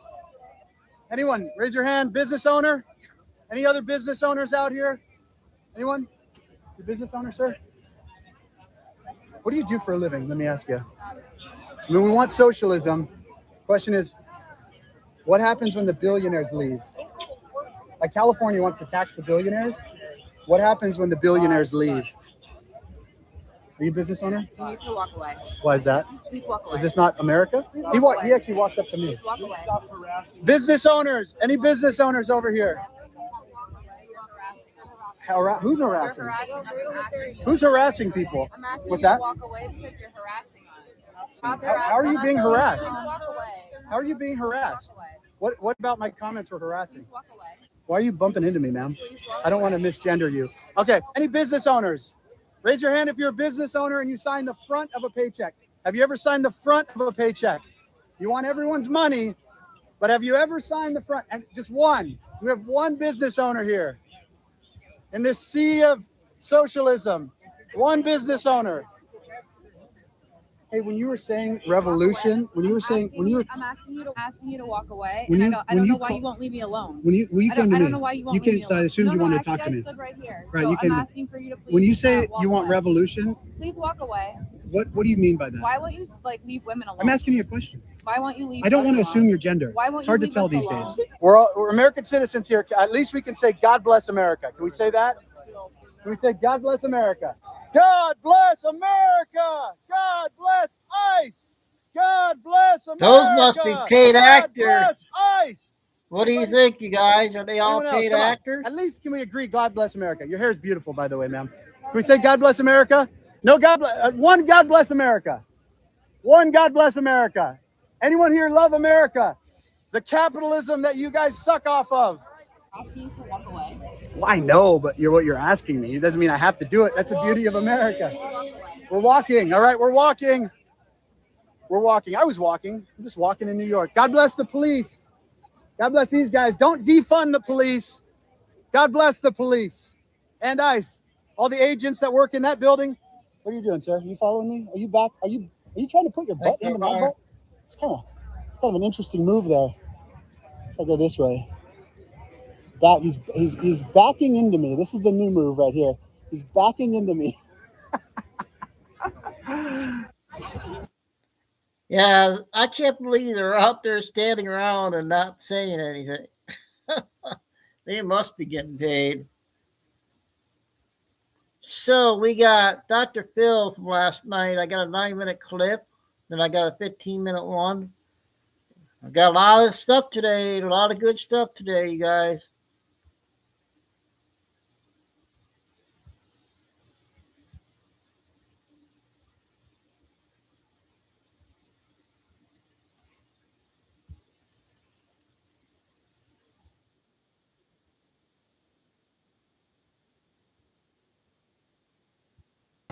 We fight.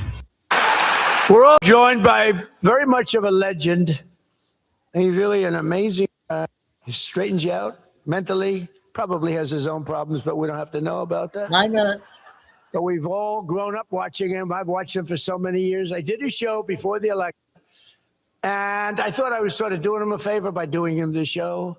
I said, I'm hotter than he is. Why the hell should I do a show? But I did it, and I have never had such a response as I had on that show. Where's Dr. Phil? Are you here? Come here. Come here, Dr. Phil. No, I did his show. Wow.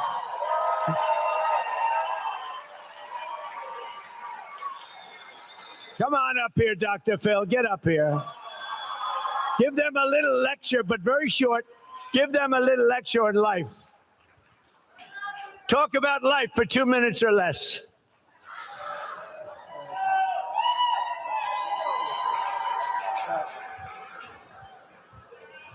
Well, hello.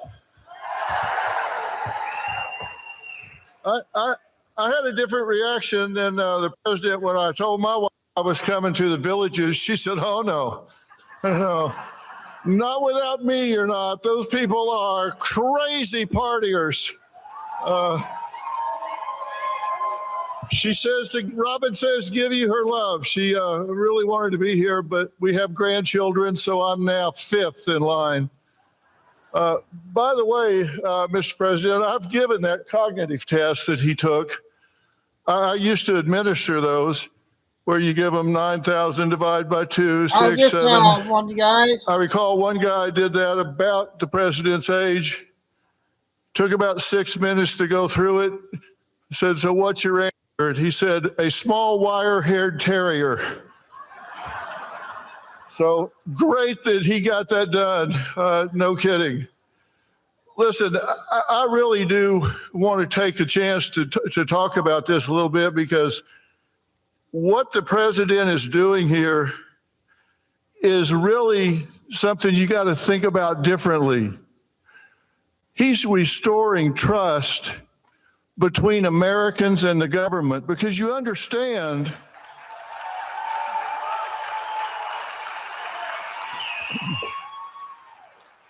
you understand that this was, your benefits were never supposed to be taxed to begin with. That was the deal the American government made with the American people. And from 1935 until 1983, that was the deal. And then they changed the deal. That wasn't what you started with. That wasn't the deal. And President Trump is trying to bring the deal back and say you can trust your government to do what they tell you they will do. Wow, he's fired up.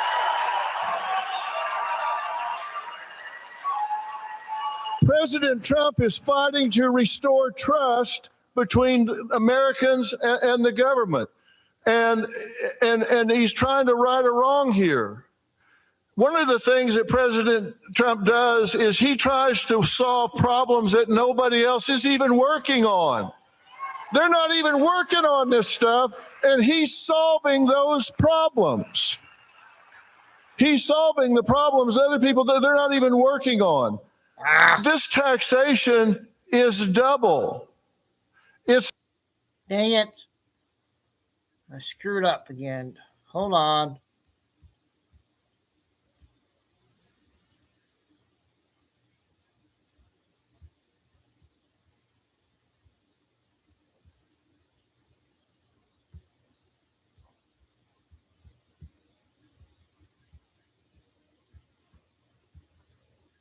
What the heck is going on?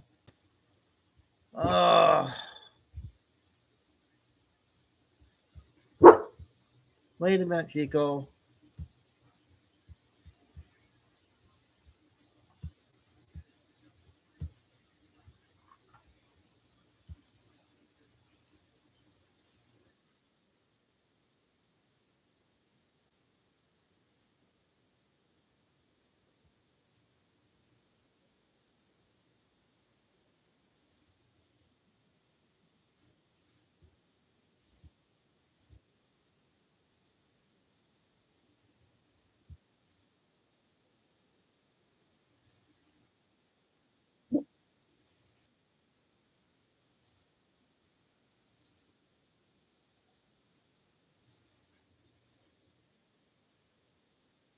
Yeah, I think it was right about here, you guys.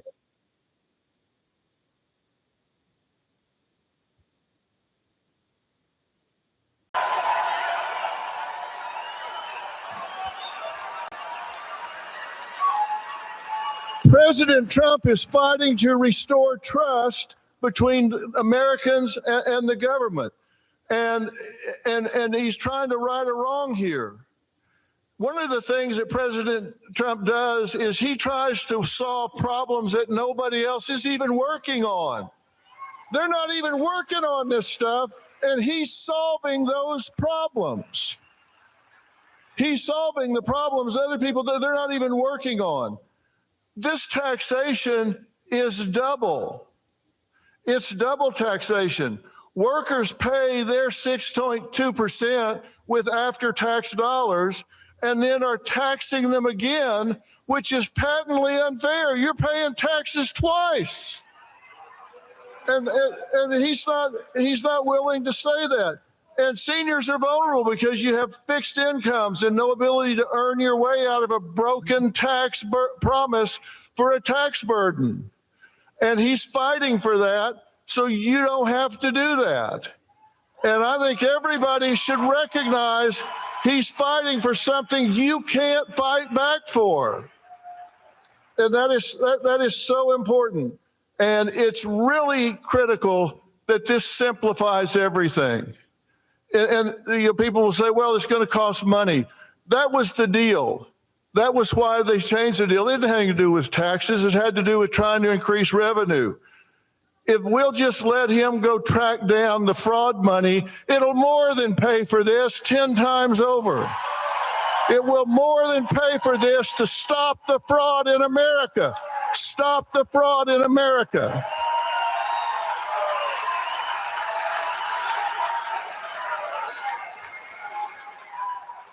And here's a little reminder. Here's a little reminder in case your mind is playing tricks on you.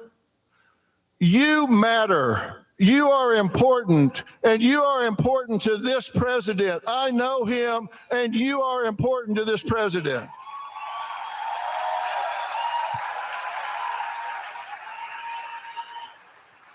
And I will tell you a quick story.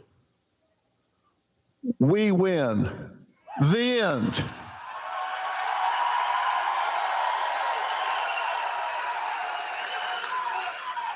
You know, I've spent most of my life, certainly as a professional, actually since I was 12 years old, studying why people do what they do and don't do what they don't do. And I can tell you that in studying that, I have found out what makes people champions. And I know what makes him a champion. I can tell you, people that are champions play the game with passion. They play the game with passion. They surround themselves with like-minded people who understand why they feel so strongly about what they do. They tell themselves the truth. They deal with the truth when it comes up. And I didn't come down here just to stand up and say a few things and get a little golf clap from everybody and say nice speech. I wanted to come down here because I want you to remember what I'm saying about President Trump and not getting taxed on your Social Security benefits and about his leadership. I want you to remember that on May 1st, the bald guy came up and told you that this is important and we've got midterms coming up and you need to make sure that not only you vote, but find 10 people and make sure that they vote.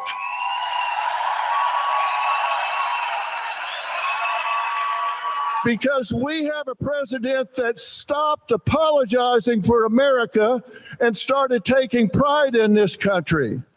I don't want you to just hear me.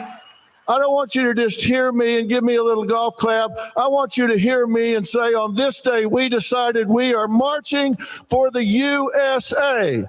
We are marching for the USA, and we are marching for this president. March for the USA.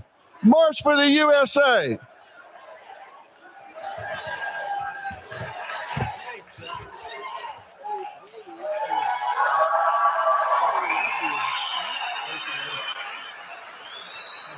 Thank you, guys.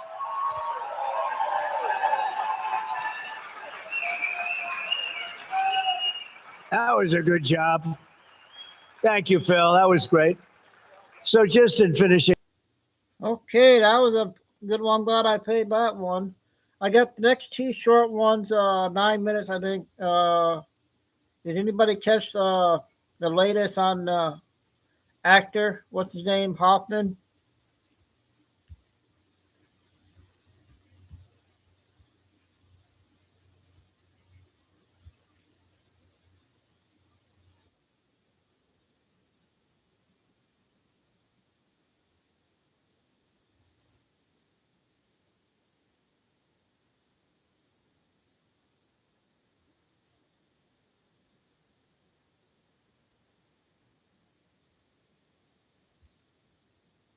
Actually, this is 22.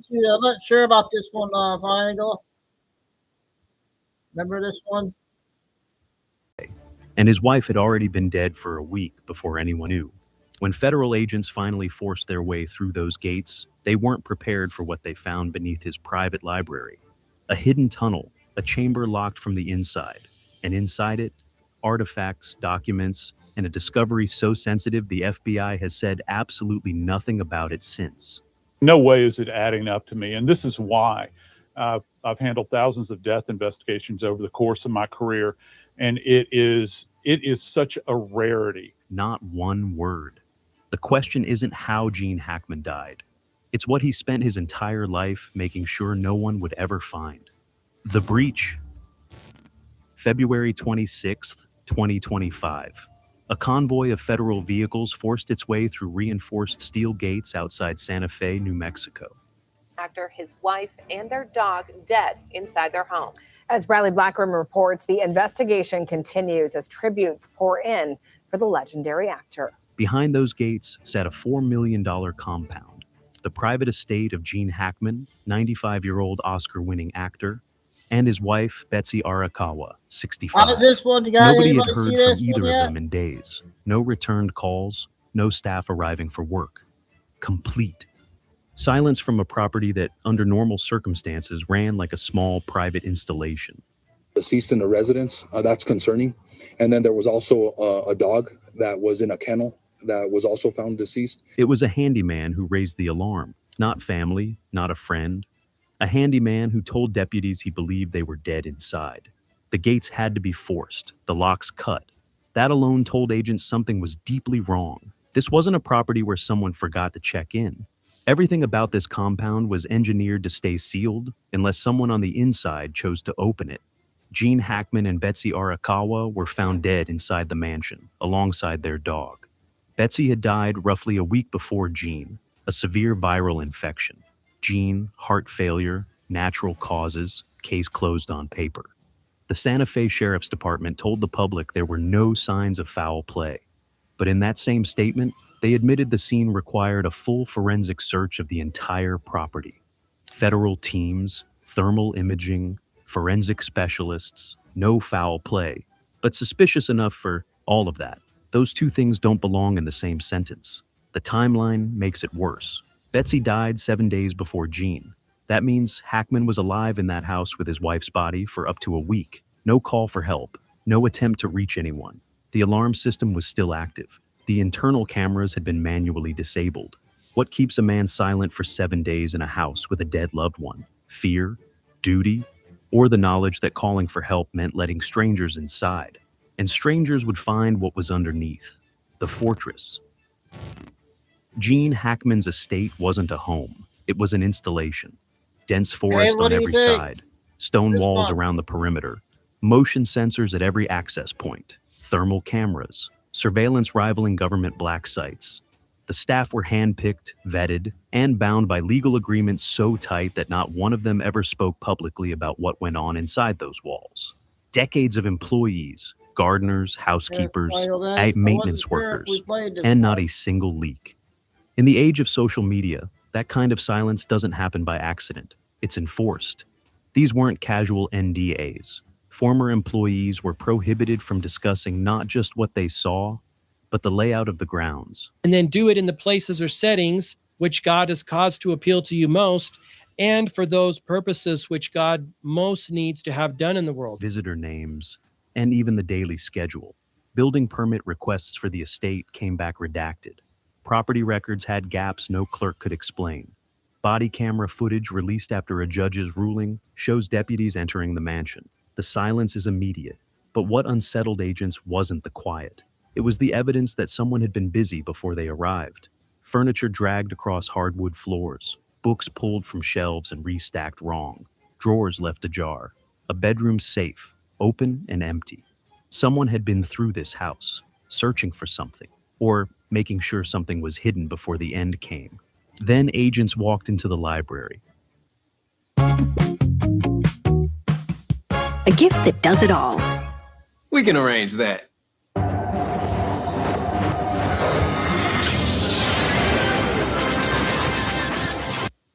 The descent. 18 minutes. You have to understand how slowly this part happened. The agent who first noticed the anomaly in the library wall wasn't looking for a hidden door. He was photographing the room, methodical, routine evidence documentation. His flashlight caught an inconsistency in the wall paneling, a seam that didn't match the grain pattern of the wood around it. He pressed. Nothing. He pressed again, differently, and something gave. Behind a section of wall in Hackman's private library, concealed so precisely you could stand in that room 1,000 times and never notice. Federal agents found a hidden mechanism, not a bookcase on a hinge, not a latch behind a painting, an engineered entry point requiring a specific activation sequence.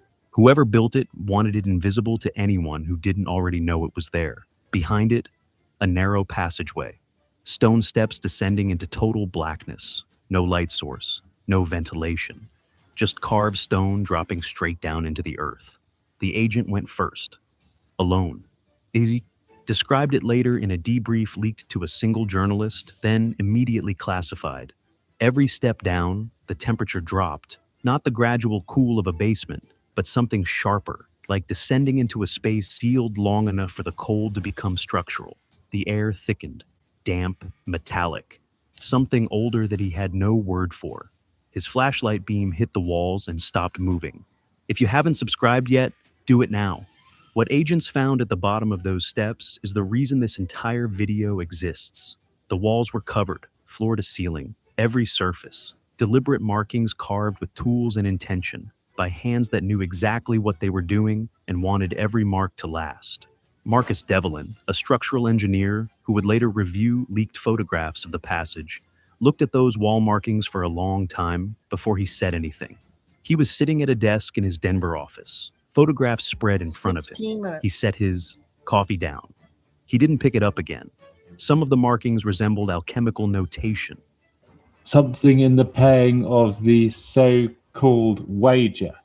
Symbols linked to transformation and concealment, processes designed to be invisible to outside observers. Others were something else entirely, technical blueprints, interlocking schematics with internal logic, drawn by someone with genuine engineering knowledge. One forensic technician, in a report that was later partially redacted, wrote 4 words to describe what he was looking at. Engineering from nowhere, not from an unknown country, not from an obscure era, nowhere. Whoever carved those walls had access to principles and methods that don't trace back to any known scientific tradition. That report was classified within 48 hours of being filed. The construction, the tunnel itself told a story, and the story had 2 different authors separated by decades. Near the library entrance, the stonework was mid-20th century, clean cuts, industrial material, poured, concrete reinforcement, the work of someone with access to modern construction resources and the money to use them quietly. But the deeper agents went, the rougher the walls became. Hand-carved joints, primitive reinforcement, tool marks from pick and chisel, not power tools, not anything that plugged into a wall. The lower sections of this tunnel were built by hand, in the dark, by people whose names are not in any record. Marcus Devlin looked at the photographs for a long time. He was still at that desk in Denver, the coffee still untouched when he spoke. This wasn't built by the homeowner, he said. The upper section was renovated, modernized, reinforced. But the core of this tunnel was already here. Hackman moved into it. He inherited it. And then spent years maintaining it, reinforcing it, and making sure no one outside those walls ever found out it was there. That is not the behavior of someone who stumbled onto an old basement, That is the behavior of someone who understood exactly what they were sitting on. The passageway opened into a chamber, and beyond the crates and scattered files, their flashlights found it. An iron door set directly into the rock. No handle on the outside, no visible hinges. Just a corroded steel surface with weld marks running along every seam. Sealed from the inside by someone who never came back out. The lock wasn't designed to keep people from getting in. It was designed to keep something from getting out. The object. The chamber was vast, frozen.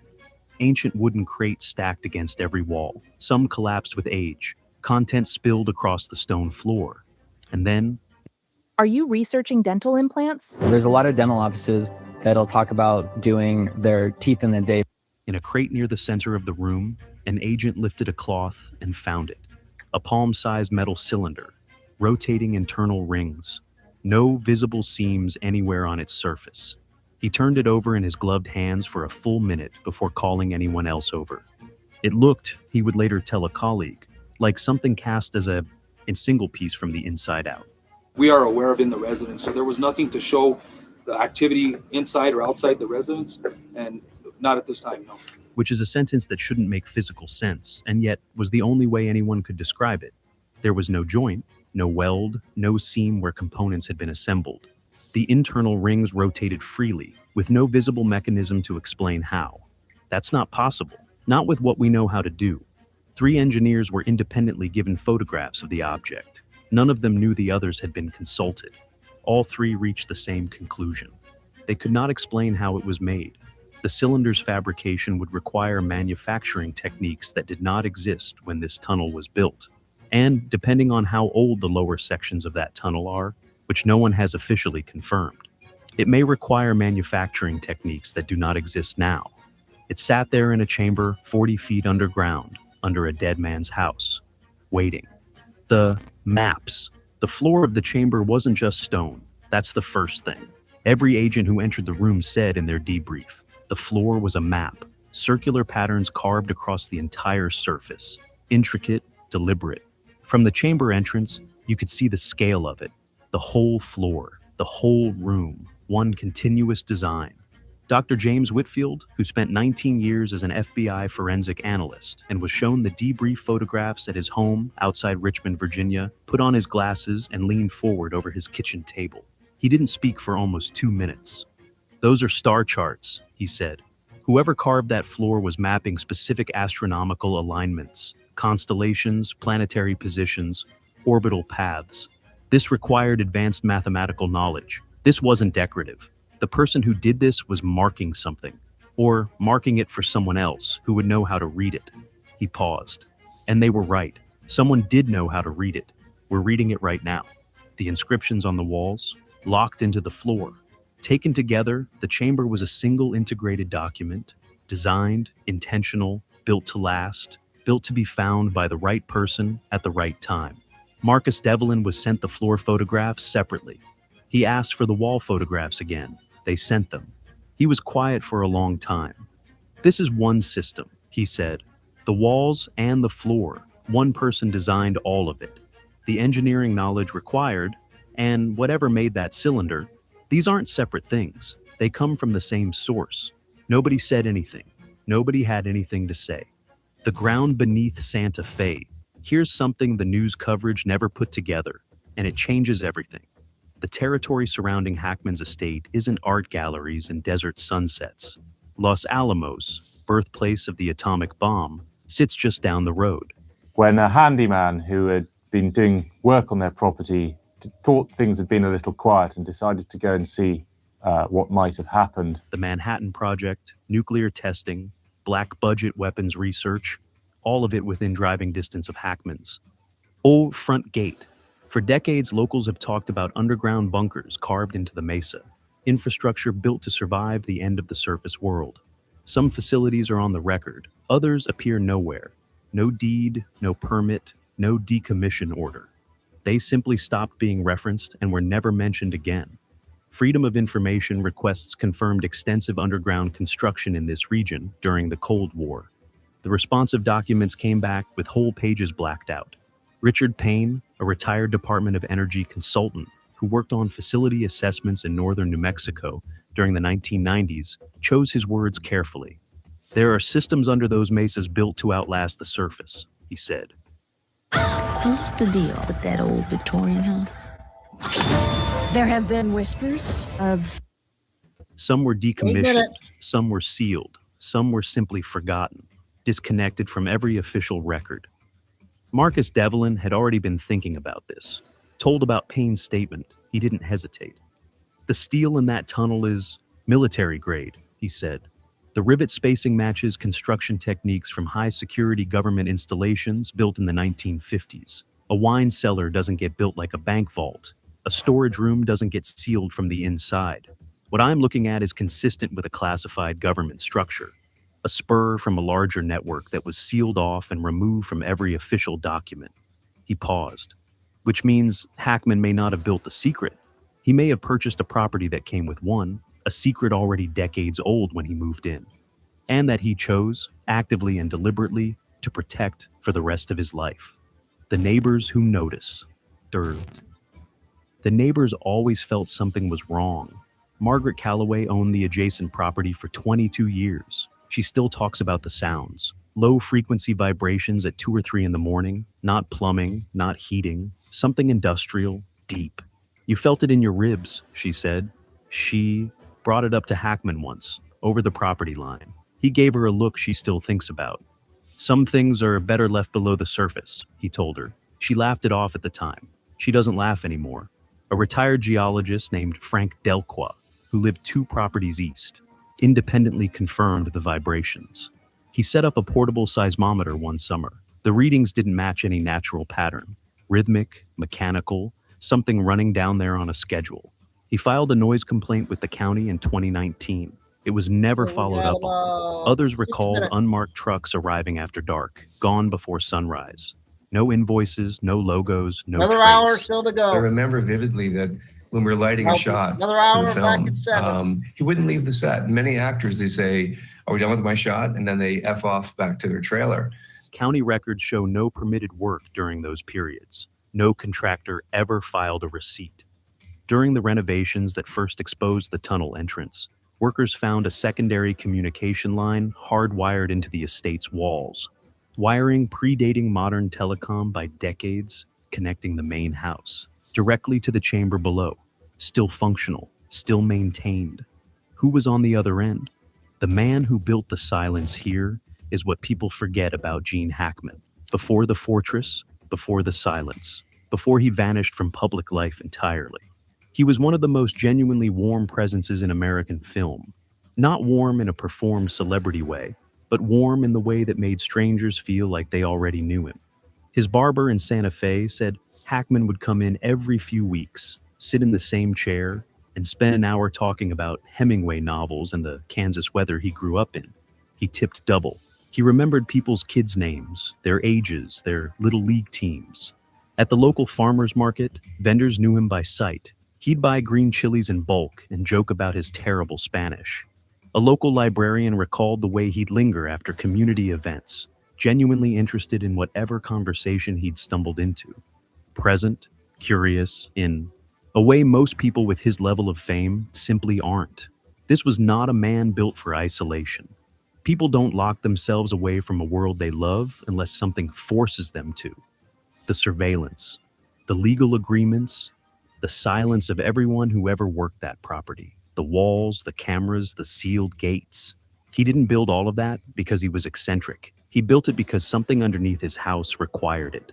From the French Connection to Enemy of the State, Hackman spent his career playing men trapped inside conspiracies they couldn't escape.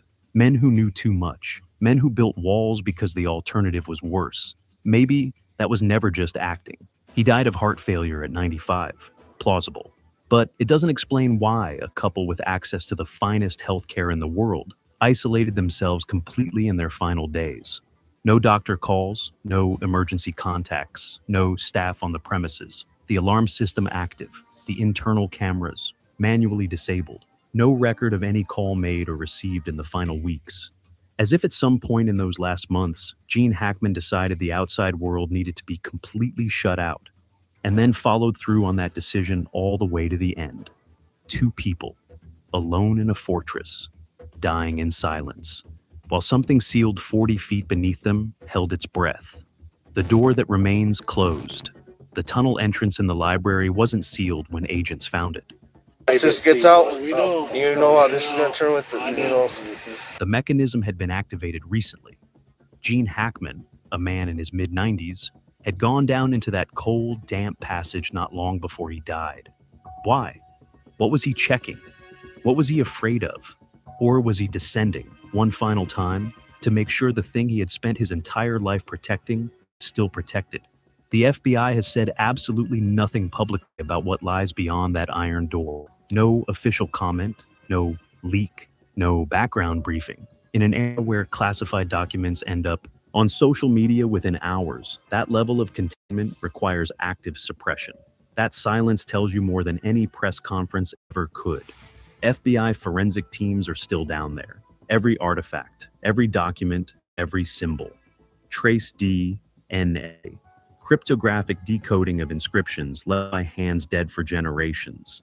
Linguists, metallurgists, astronomers interpreting the star charts from the chamber floor. Months have passed since the initial discovery. In any normal investigation, something leaks. In this case, nothing. The information locked down around that tunnel is tighter than anything surrounding the deaths themselves. Tighter than the deaths of two people who died alone in a sealed compound with no witnesses and no staff. That asymmetry is deliberate. Marcus Devlin told the FBI had released nothing from the chamber, didn't hesitate. There are two reasons an agency goes completely silent on a physical discovery, he said. Either they found nothing significant, or they found something so far outside their existing framework that they don't yet have the language to explain it. He glanced at the photographs on his desk. This doesn't look like nothing. Dr. James Whitfield, 19 years processing classified federal evidence, was quiet when asked what he thought was behind that iron door. When an agency goes this quiet this fast, it means one of two things, he said. Either they found nothing and they're embarrassed, or they found something so significant that the disclosure conversation has moved above the investigative team. I've seen both. This doesn't look like embarrassment. Gene Hackman guarded that door for decades. The walls, the cameras, the legal agreements, the total isolation. An existence engineered to make sure no one ever found what was underneath. He carried that weight to the final hours of his life. And now, he's gone. The last person who knew every corridor of that tunnel, every crate in that chamber, every mark on those walls, is no longer here to protect it. The question isn't whether the FBI knows what's down there. They do. The question is what could be so dangerous, so fundamentally destabilizing, that they'd rather say absolutely nothing than tell the public what they found behind that door. Was he its guardian or its final prisoner? Drop your theory in the comments. Okay, that was a real important one if anybody saw that one. To add, I got a 5-minute one to add to this.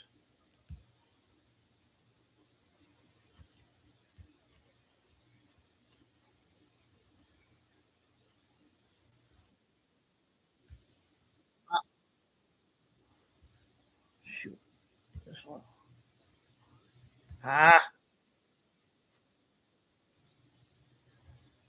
Where is it?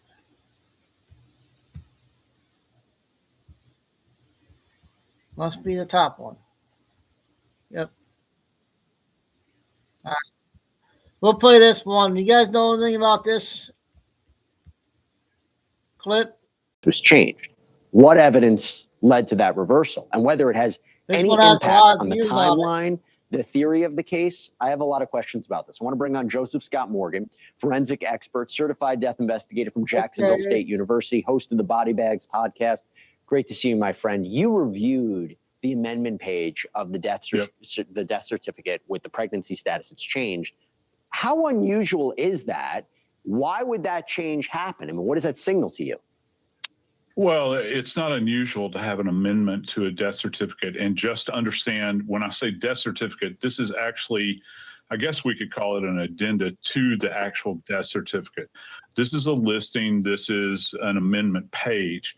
that is now filed with the Department of Vital Records. And I know that seems very dry, but that's the way this goes about. Either way, the coroner ME has to John Hancock this thing, and we see his signature clearly demonstrated on this document. So that means that there were questions. Now, when you go back, Jesse, and you look at this autopsy report and you go into the section that talks about Celeste's reproductive system, there is no indication. I thought the same thing. I thought the same thing. I was just about to ask you that.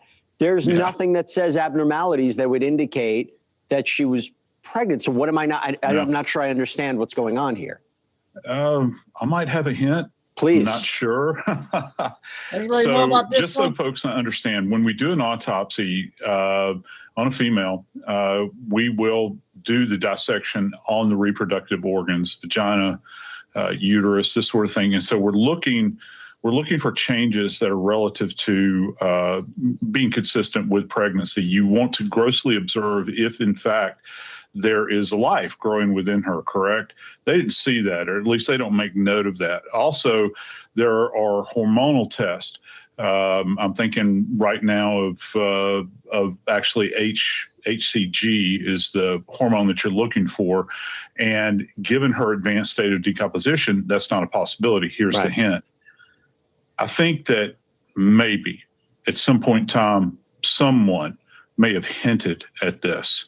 And this has put this ME on the trail of this relative to somebody that could have been in that circle, implying that maybe they heard This one had that she over had been pregnant. Now, 100,000 views. that's not enough for a clinical diagnosis, but at least it's enough at this point in time, perhaps, to indicate that there's not enough physical evidence to demonstrate this, but yet you have this investigative information coming in that might indicate that. Are you saying because there were alleged texts, this came out yesterday, alleged texts between Burke and Celeste about sex, pregnancy? I don't know nothing about that one. Sorry, guys, about that one. I found the other one I was looking for.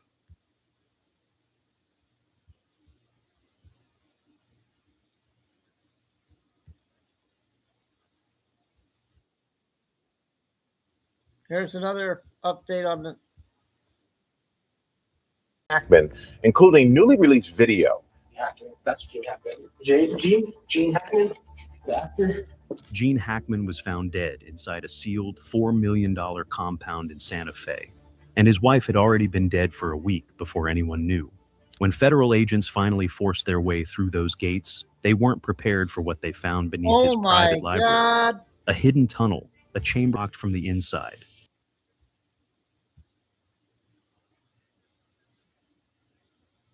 Oh my goodness. Okay, this is the one, my friend from Jeff. I gotta get your contact. So I'm gonna put my number and I'm gonna delete it. All right. I gotta tell you some bad news. My mom and dad both died 2 years ago. So do you got something to write with?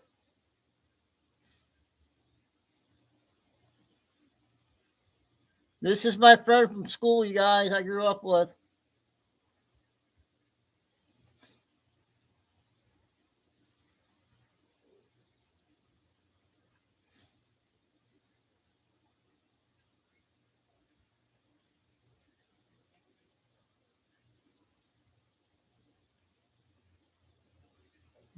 Jeff, you got something to write with? So I'm going to put my phone number in on the chat here so I can reach you today.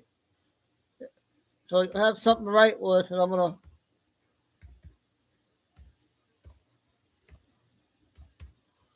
Okay, here it is. I'm going to give you about 2 minutes here so I can delete it.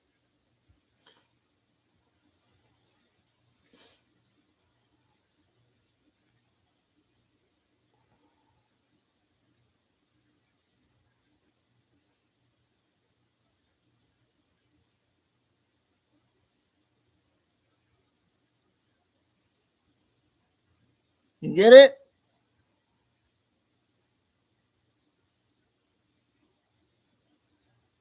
Jeff, you get my number? Right above you. Maria, you can get it too.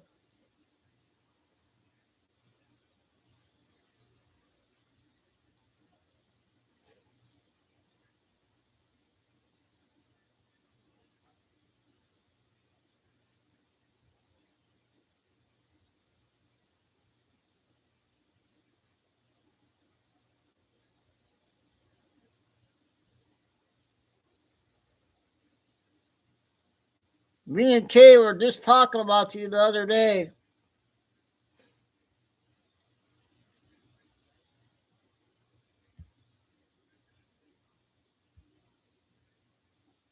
I hope you got it written down. I need to get a hold of you. Okay, good.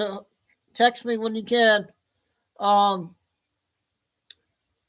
We got our big channel back a couple months ago. Trump won a lawsuit when everybody got their channels back, Jeff. And I got over 1 million views and stuff. Doing really good. We got a lot of support here, and I'm glad you're back. Flying Eagle, he's from Florida too. All right, continue the thing. Good to see you, Jeff. And inside it, artifacts, documents, and a discovery so sensitive the FBI has said absolutely nothing about it since. No way is it adding up to me. And this is why I've handled thousands of death investigations over the course of my career. And it is such a rarity. Not one word. The question isn't how Gene Hackman died. It's what he spent his entire life making sure no one would ever find. The breach. February 26th, 2025. A convoy of federal vehicles forced its way through reinforced steel gates outside Santa Fe, New Mexico. Actor, his wife, and their dog dead inside their home. As Bradley Blackburn reports, the investigation continues as tributes pour in for the legendary actor. Behind those gates sat a $4 million compound. The private estate of Gene how's Hackman, everybody doing? 95-year-old Your Oscar-winning son. actor, and his wife, Betsy Arakawa, 65. Nobody had heard from either of them in days. No returned calls, no staff arriving for work. Complete. Silence from a property that, under normal circumstances, ran like a small private installation. Deceased in the residence, that's concerning. And then there was also a dog that was in a kennel that was also found deceased. It was a handyman who raised the alarm. Not family, not a friend. A handyman who told deputies he believed they were dead inside. The gates had to be forced, the locks cut. That alone told agents something was deeply wrong. This wasn't a property where someone forgot to check in.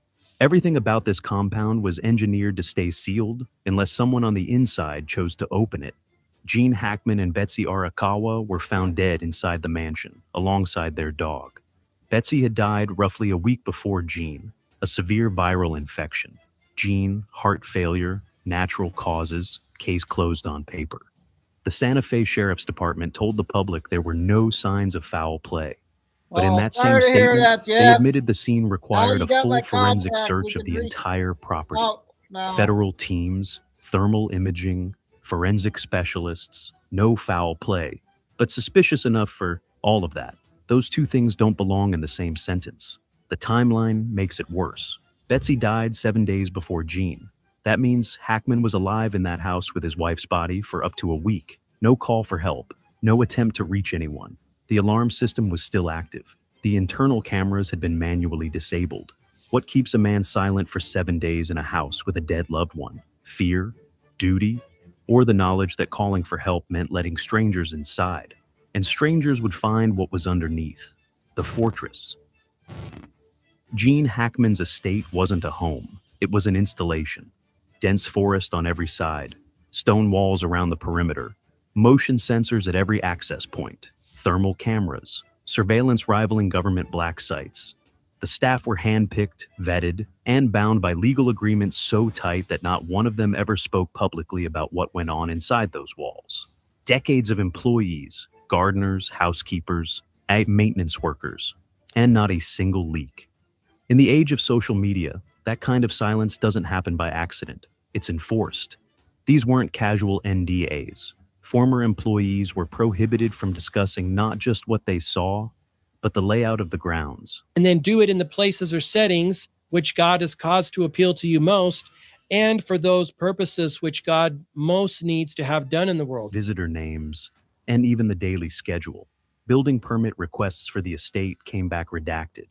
Property records had gaps no clerk could explain. Body camera footage released after a judge's ruling shows deputies entering the mansion. The silence is immediate, but what unsettled agents wasn't the quiet.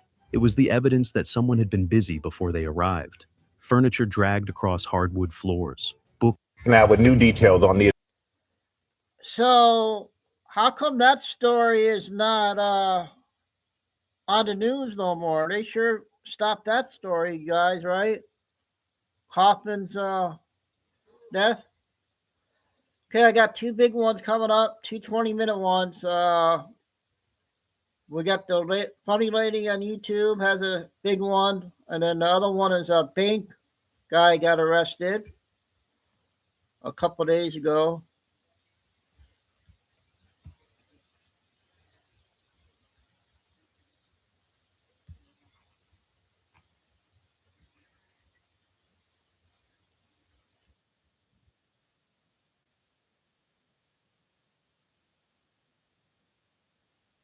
Widespread mismanagement of those claims, resulting in veterans being denied the benefits that they've earned, with many veterans dying before the VA gets around to answering the claim.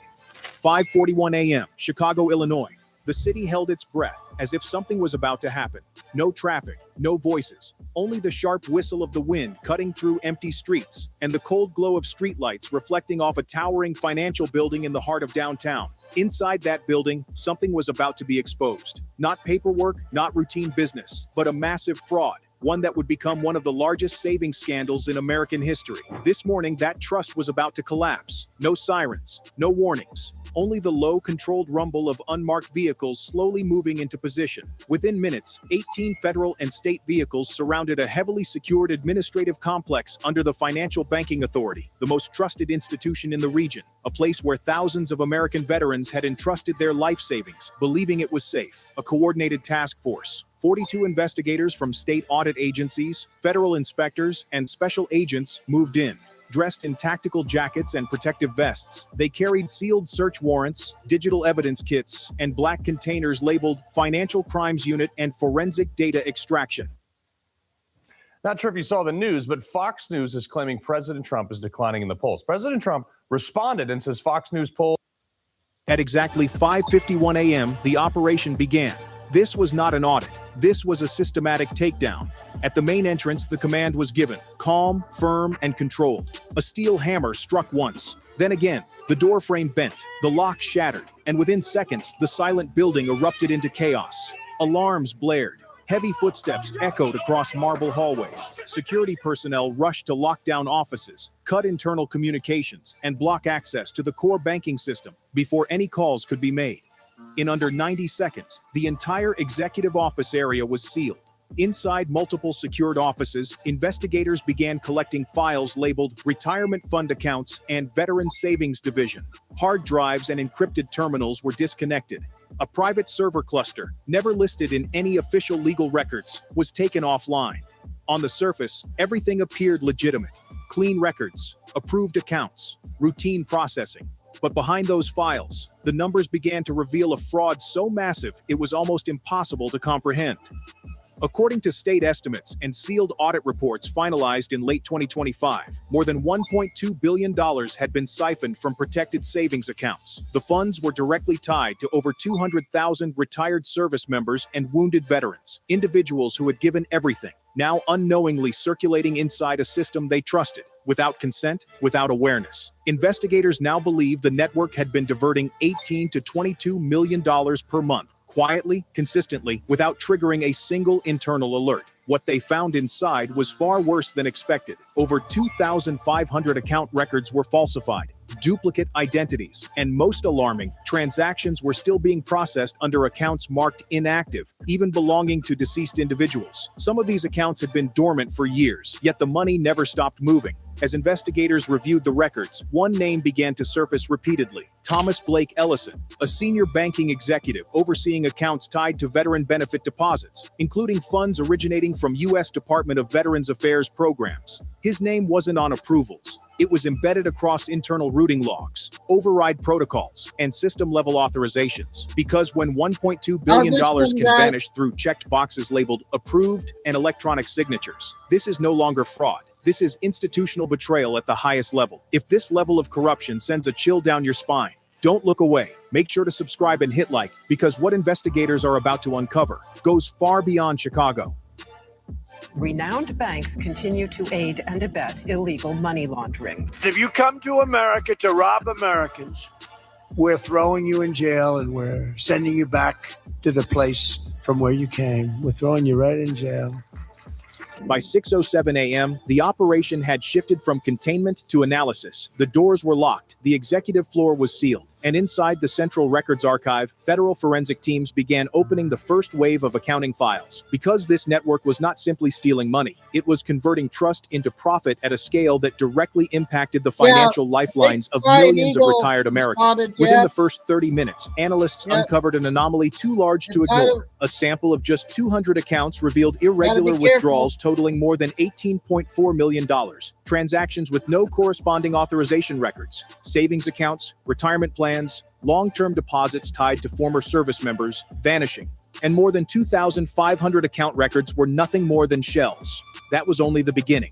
As the dataset expanded, the scale escalated rapidly. Internal audit reports showed that over a 36-month period, more than $1.2 billion had been systematically redirected through these accounts. In some cases, individual balances had dropped by $50,000, $120,000, even $300,000, not through a single large withdrawal, but through a series of smaller transactions, nearly impossible to detect. The amounts did not trigger suspicion. The transfers did not require review. Investigators identified a pattern. Thousands of transactions were processed just below reporting thresholds. $2,000, $4,500, $9,800, repeated across hundreds of accounts. Within just 48 hours, more than 1,700 transactions were executed from fewer than 80 source accounts. That level of activity was not random. It was orchestrated. When forensic teams examined internal authorization logs, the pattern became even more alarming. Over 63% of flagged transactions had been approved through automated processes, systems designed to accelerate processing, not question it. Verification steps were minimized. Manual review was bypassed. The money was not taken through large visible movements, but through controlled, repetitive actions, seamlessly blended into the system. Speed replaced scrutiny, and the system rewarded it. No alerts, no internal warnings, no intervention.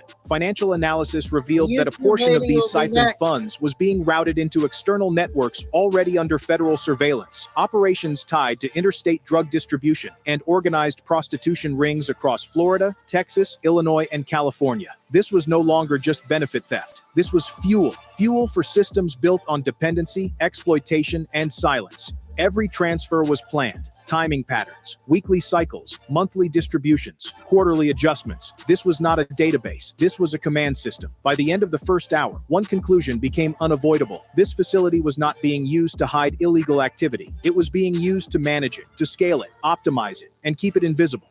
For millions of Americans, especially veterans who depended on these monthly payments, this was not just fraud. It was a silent disruption of essential income needed for survival. By 6:21 a.m., the conclusion was no longer theoretical. This was not a collection of errors. This was not negligence. This was a pattern, consistent, repeated, and engineered. A system where approval replaced verification, where speed replaced scrutiny, where billions of dollars could be processed without a single question being asked. And for the agents in that room, one realization could no longer be ignored. The money hadn't just been taken, it had been allowed to leave. And for the agents on the ground, another truth became undeniable. The man they had just taken into custody was not acting alone, and the position they had just secured, this was only the beginning. If you believe the truth matters more than silence, stay with this story, because what comes next will expose just how deep this system really goes. By 6:46 a.m., The investigation had crossed a line no one on the task force expected. The question was no longer how the money had been approved. The question now was, where was the money going? At first, the $1.2 billion looked like scattered activity, small withdrawals, routine transfers, numbers quietly moving between accounts. Nothing dramatic, nothing that triggered immediate alarms. But as federal forensic analysts began mapping the movement in real time, the illusion collapsed. Within minutes of being withdrawn from veterans' savings accounts, the money did not disappear.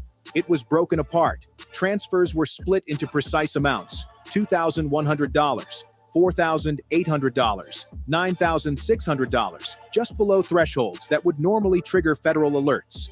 Each transaction moved through a controlled chain, passing across multiple accounts within hours. In just one transaction cluster, investigators tracked more than 4,200 individual transfers executed in under 96 hours, all originating from only 37 primary accounts. That level of activity was not random. It required planning, it required coordination, and it required people who understood exactly how the system worked. The money was not moving randomly. It was being directed. A network of 22 financial coordinators began to emerge within the transaction chains. These individuals were not account holders. They were intermediaries, each responsible for receiving, splitting, and redistributing funds across multiple channels. In each cycle, every coordinator handled between $1.8 million and $3.4 million, routing funds through registered consulting firms, logistics service accounts, and equipment leasing contracts. Every movement followed the same structure. Because as analysts dug deeper into the routing chains, something far more alarming began to take shape. The money was not stopping within the banking system. It was moving outward. Transaction trails revealed links to networks already under federal surveillance, operations tied to interstate drug distribution, moving hundreds of kilograms of controlled substances across state lines. Other channels pointed to organized prostitution rings and underground financial hubs operating across Florida, Texas, and California. This was no longer about siphoning savings. This was fuel for systems built on exploitation, dependency, and silence. Inside one of the recovered server clusters, investigators uncovered a live transaction interface, an internal dashboard tracking financial flows in real time. It showed more than $280 million in constant circulation, operating 24 hours a day, 7 days a week. Every dollar had a path, every movement had timing, every account had a role. By 7:02 a.m., one conclusion could no longer be ignored. This facility was not being used to hide financial crime. It was being used to operate it. This was not a group of individuals exploiting the system. This was a system re-engineered, controlled, and scaled from within. The money was not disappearing unnoticed. It was being moved with precision, executed with intent.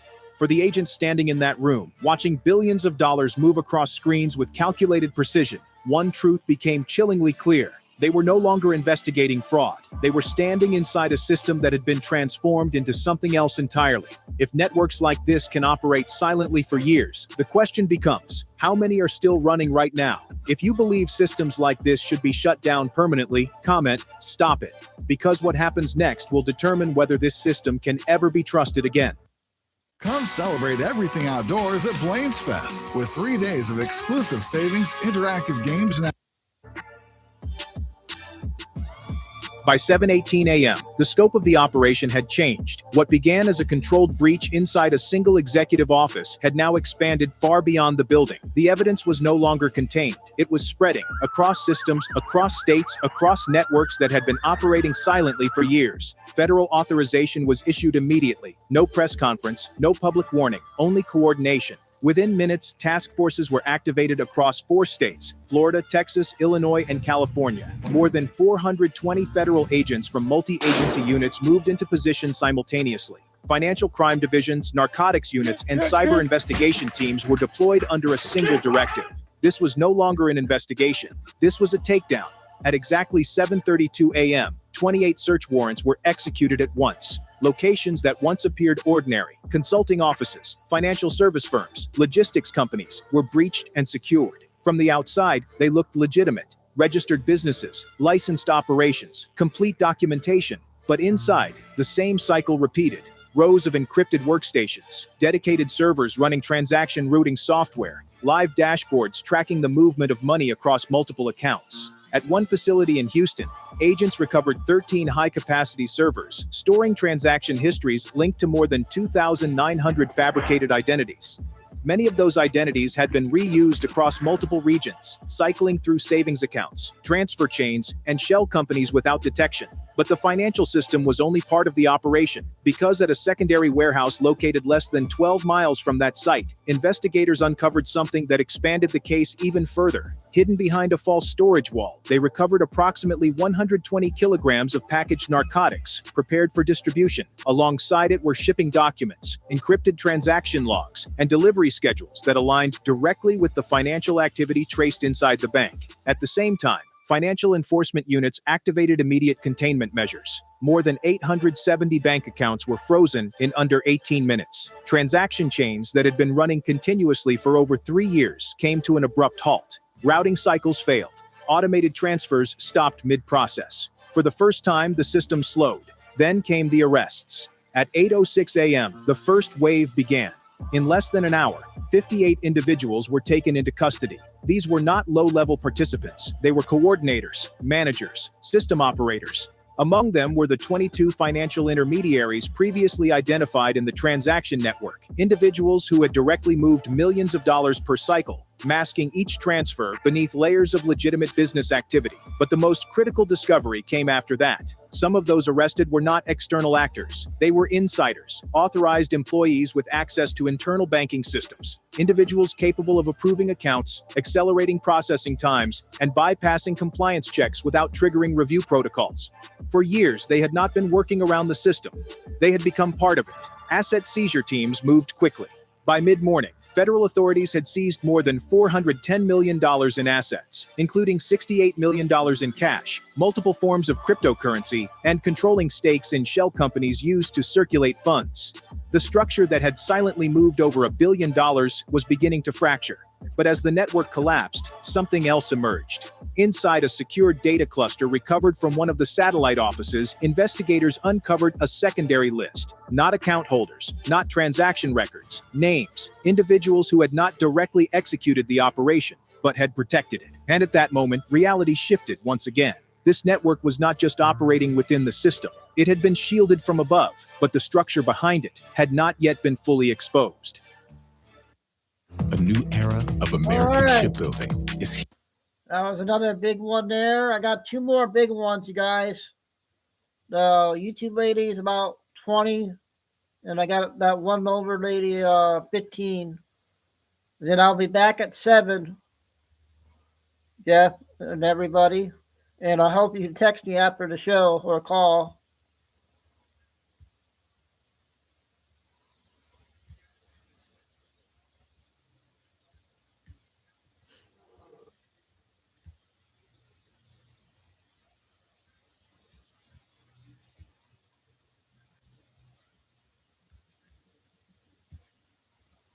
Maria, I hope you wrote that down.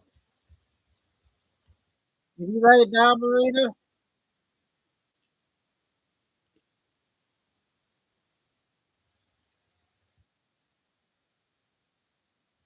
This starts off with a simple property dispute. We've got tenants, we've got homeowners, we've got family members. Everybody is claiming that this place is theirs. At first, it really just sounds like one of those really messy civil situations. Somebody decides this one is to make very specific threats. And it gets even crazier when the officers start warning them that they could literally lock everybody up, and somehow they just keep on talking. On March 11th, 2023. We got our TikTok lady just now, Lucy. Officers responded to a call of a dispute between tenants regarding threats from the homeowners.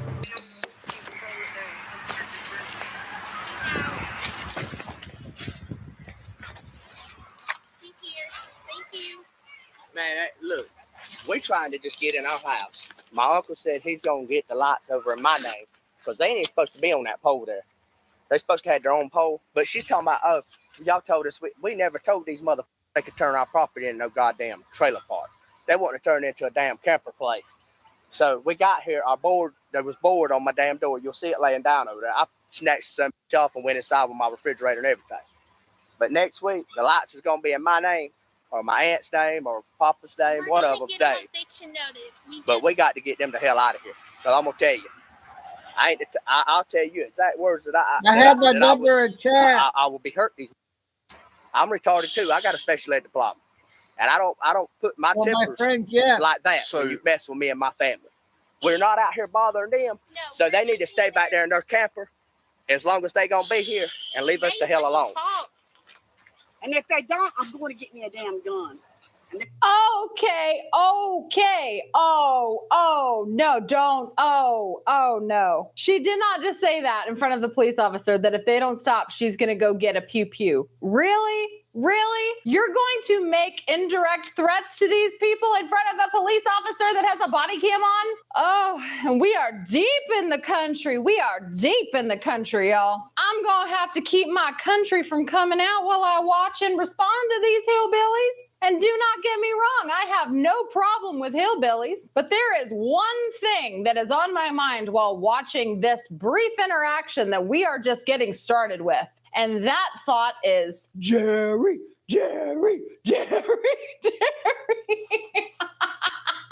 Let's bring out the other family members. They keep threatening to beat our asses. And we ain't done nothing. Can I talk to you in private, sir? Yeah. Just calm down. Okay, so I got we got the contract saying that we got the whole property for 2 years. The power's in our name in that house. They're planning on moving into the house tonight. And I told them that they weren't supposed to move in here. I told them that they're not supposed to come on the property. We're already going to the courthouse tomorrow. They need to leave. They've already been threatening us.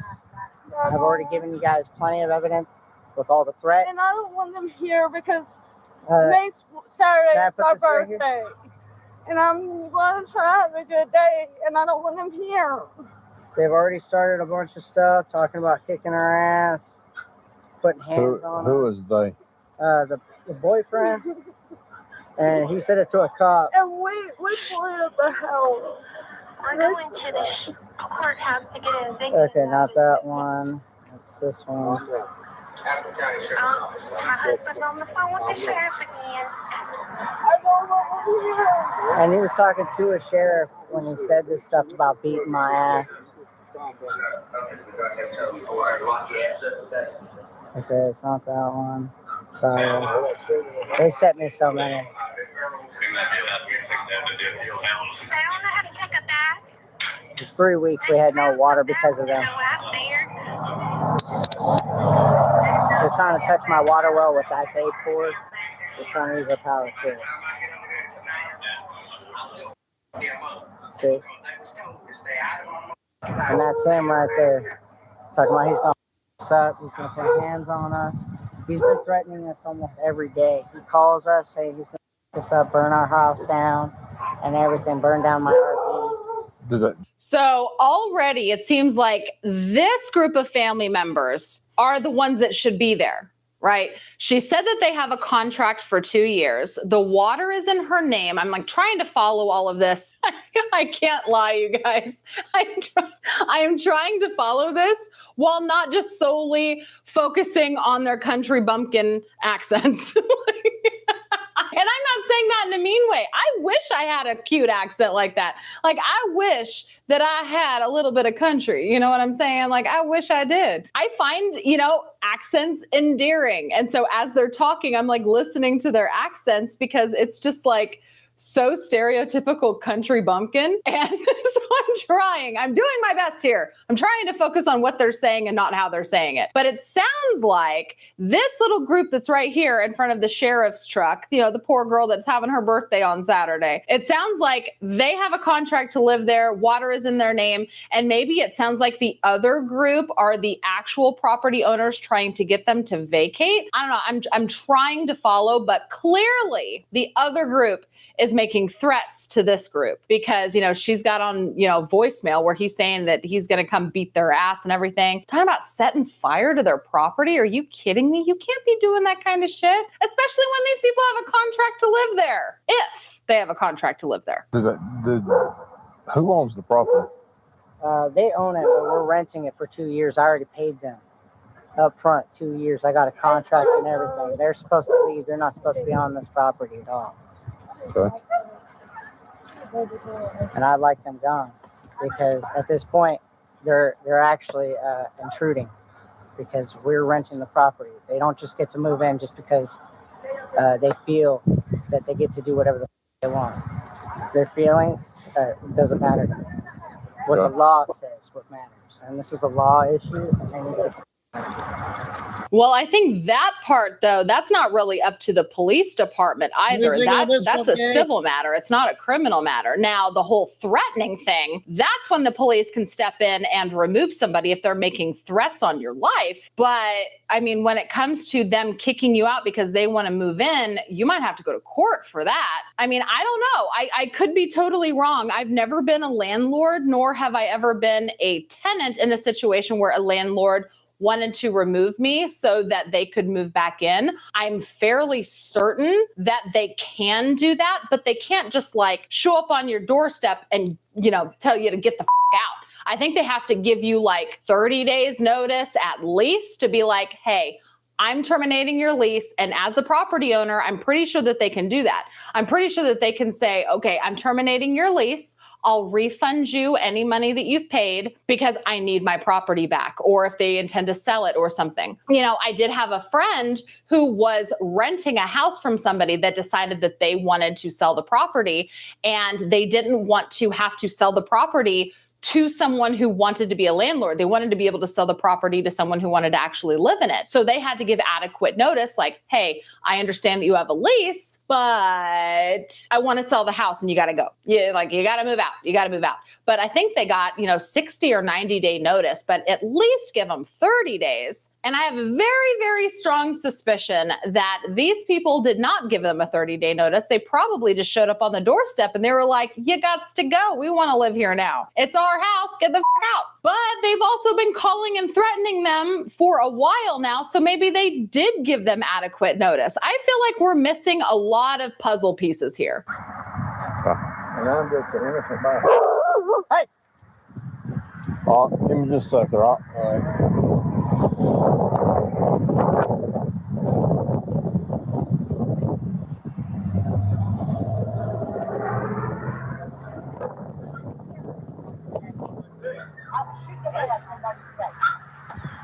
Do what? Man, that's cannot get more stereotypical than this scene. They got the Confederate flag in the window and everything. Okay, come on. Come on for what? No, I'm not going to get locked up. Oh, yes, ma'am, you are. Well, I don't You even can't threaten nobody. You can't threaten to shoot somebody. That is a threat. You are going to jail today. I don't even have a damn gun. I don't care. Get up. Get up. Get up. I'm not getting that. I'm not going to jail today. Yes, you are. No, I'm not. You're going to get up. That's when they came up. No, they want to start. Come on. They want to start. They threatened us. No. You said to get up. No, I'm not. Yeah, you are. Hey. No, I'm not. Wow. People own this place. Get up. I don't even have a damn gun. It don't make I don't even like the gun. It don't matter. They didn't hear me threaten them. I heard it. This camera heard it. And I Get up. I don't even like the gun, sir. Get up. I don't even have a gun, sir. Well, then why'd you say it in front of a police officer, you dumbass? Get up. I haven't done Get up. What the hell? Get up. I let it go over there. Get up. She is 61 years old. A 61-year-old woman can still pull a freaking trigger? Really? Really? Really? You think they're not going to take her in just because she's 61 years old? That doesn't mean she gets to say whatever she wants. She clearly threatened them in front of a police officer. They're going to haul her ass in regardless of her age, okay? Well, I'm sorry. I'm not. Get up. Come on, man. Get up. Get up. Get up. Their fault. Got it.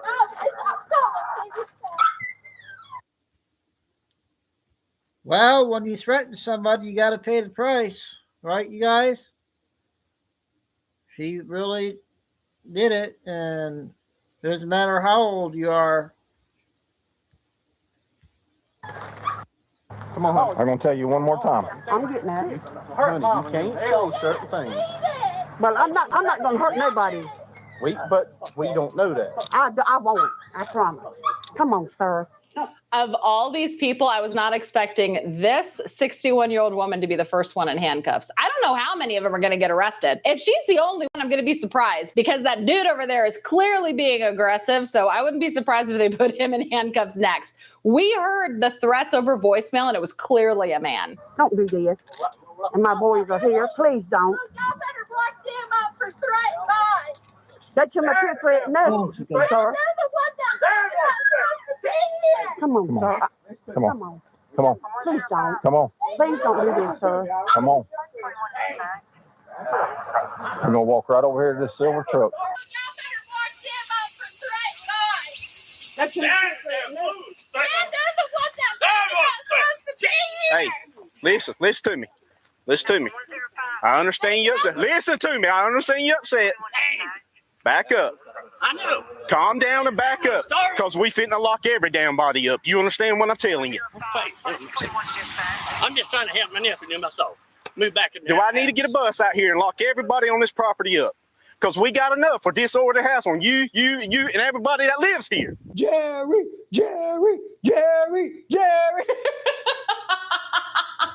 Yeah, get a bus. Get a police bus in here. Go rent a party bus. Lock everybody up. I want to see that shit happen. Do I need to do it? Y'all sure? Do I need to do it? Okay. You can't threaten people with a gun. We got that established. I don't care what your age is. Sir, listen to me. I'm telling you. You walking that chalk line, pal. You walking the chalk line. Walk off and calm down. Walk off and calm down. Last time I'm telling you, pal. All right, I just see if I just did that. Warrior Strong creates opportunity for students, drives growth for Michigan. 4 minutes. Come here, pal. Step right here for me. Put your hands behind your back. What I did? Put your hands behind your back. Man, I ain't done nothing, man. I ain't Unfortunately, listen to me. Unfortunately, you'll 911 recording saying otherwise. Man, I have not said nothing. Yes, you did. I've been with my dang cousin and my dog. Yeah, well, unfortunately, it's on 911 recording otherwise. Why are y'all taking him? Because of what he said while you was on the phone with 911. Brother, I promise you, I ain't gonna show what. I promise you, man. Look, I'm not gonna bother nobody. Listen, I promise. We ain't say the deal is, pal. You can't say certain things to people. Okay. I know, man. And I understand. Look, I know. Y'all don't let us get out here and let us handle our job and do our job. And y'all not listening to what we're telling y'all, because we've been telling y'all for the last. I know since February. I know. I know we've been telling you since February to have them evicted, and you told me out of your own mouth y'all haven't went and seen Ronnie.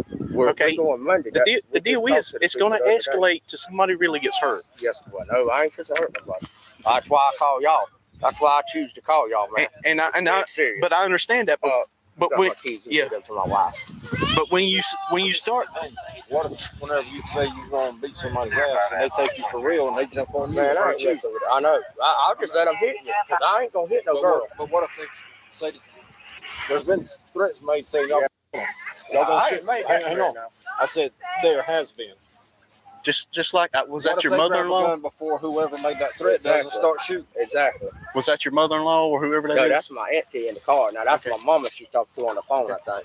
What's your auntie first thing she said when she came up? I have no clue. I really don't. Because I wasn't here. I was in the car with my pop. No, you were standing right here. You and your wife were standing right here talking to me. Yeah, I heard what she said. Okay. I know what you. I let it go. Then she goes over there and says it again. You know, you can't. Look at all these cameras out here. Man, we've tried to tell her you can't say stuff like that with a gun. Right.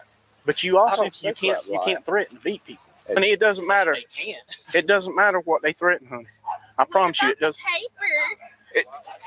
All right, let me explain to you, like I try to explain to him. Okay, hang up the phone. Let us talk. Okay.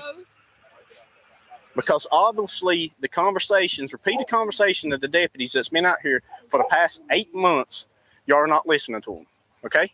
They've been sending deputies out here for the last 8 months? 8 months this shit's been going down? How exhausting. Oh my God. Exhausting for all of them. Exhausting for the family members. Exhausting for the police department. My God, don't these people have something better to do with their time? So I had to look. It said Appling County. Apparently that's in Georgia. So we in the deep South right about now. There has got to be better ways to spend your time than dealing with this cluster for the last 8 months.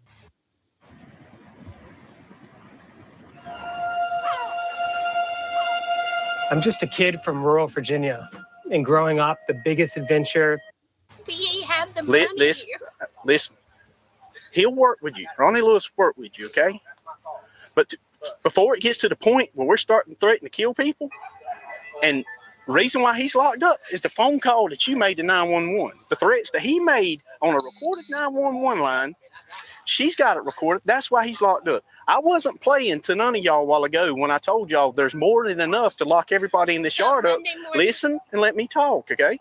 There's more than enough to lock everybody in this yard up for disorderly house. It's getting to the point now y'all not listening to what our advice we're giving y'all. We try to handle it as civilly as we can without us stepping in and getting involved. We don't want to step in. We don't want to do this. This is the last solution. But you can't threaten people, okay? Now we are out of the equation. No, you're not in handcuffs, are you? No. He is and she is. She done it once in front of me, in front of the camera, and I let it go. She went over there and done it again. That's twice. All right. You're gonna have to get that eviction notice. Either this Monday, we gotta get that. It's simple. The individuals arrested were charged with disorderly conduct and terroristic threatening.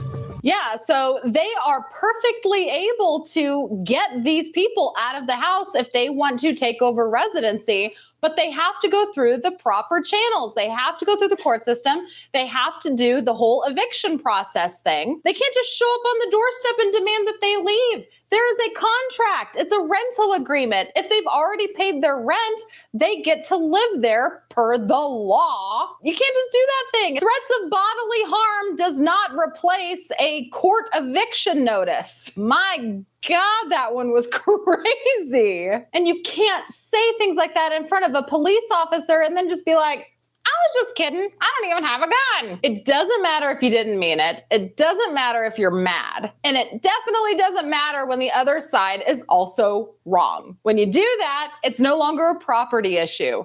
It's a criminal one. Let me know what you guys thought about this one down in the comments below. And if you like these kind of videos. Okay, that was another wild one. Yeah, Jeff, we play that lady once a day. That one, she hits some crazy ones. All right, we got the TikTok lady, 5 minutes. I think there's 2 of them. God, it's already 3 o'clock. Let's do. We'll finish off with the other one. We'll do the other one, the lady, tonight.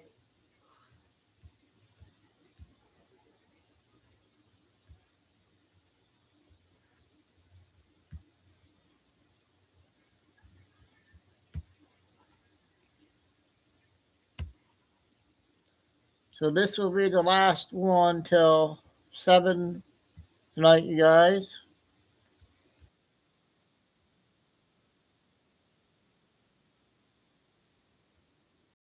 Ladies and gentlemen, welcome to the official First Fest weigh-in. Introducing our first.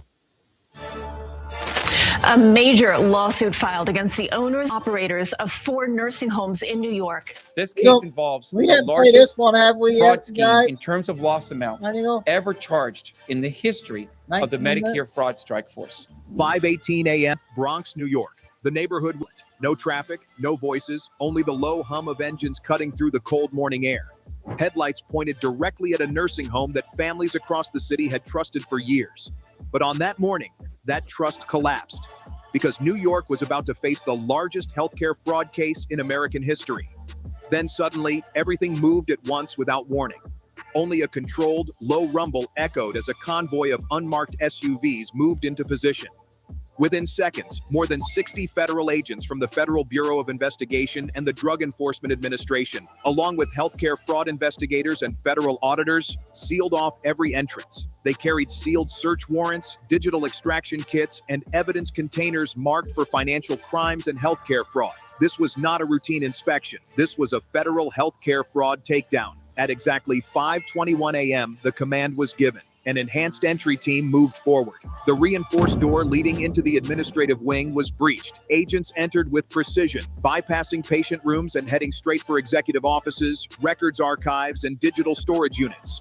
Laptops were seized, servers were disconnected, entire filing cabinets labeled patient care plans and long-term treatment records were immediately flagged and confiscated. Within minutes, the facility was fully under federal control because this operation was not about patient care. It was about the numbers. Warning signs from a preliminary audit had surfaced weeks earlier. Billing records tied to the facility showed more than $87 million in Medicare reimbursements over just 14 months, nearly 9 times the national average for similar institutions. Even more concerning, internal data revealed that over 62% of patients had been classified as terminally ill, despite having no medical evidence to support those diagnoses.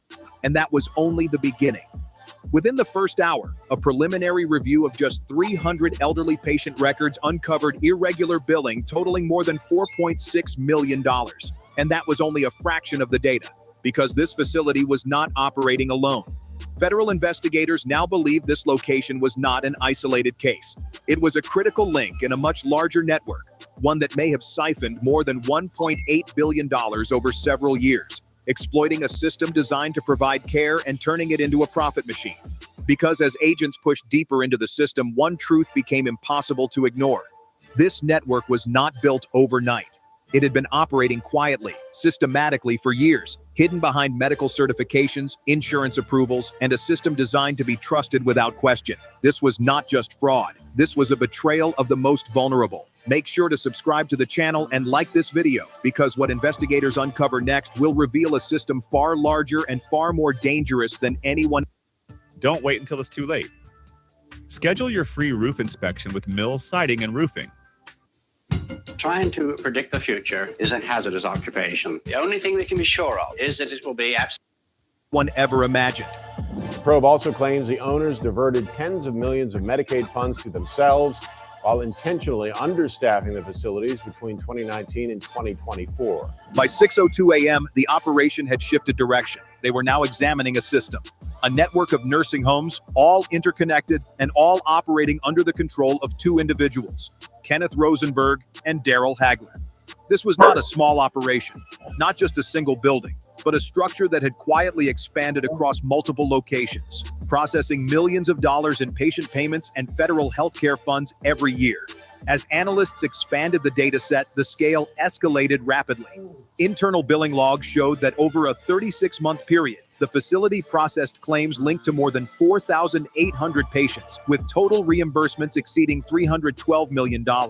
However, when cross-referenced with independent medical evaluations, nearly 41% of those claims lacked sufficient documentation to qualify as hospice care, a figure nearly 4 times higher than the national average for a facility of similar size. And then the most disturbing discovery emerged. In at least 94 confirmed cases, payments continued for patients months after official discharge records, or in some cases, after recorded dates of death. The money was still being dispersed. The accounts were still active. The system was still paying because the system had been trained to trust what it was given. Further analysis revealed that patient intake rates had surged by 22% in less than 2 years, without any corresponding increase in the local elderly population.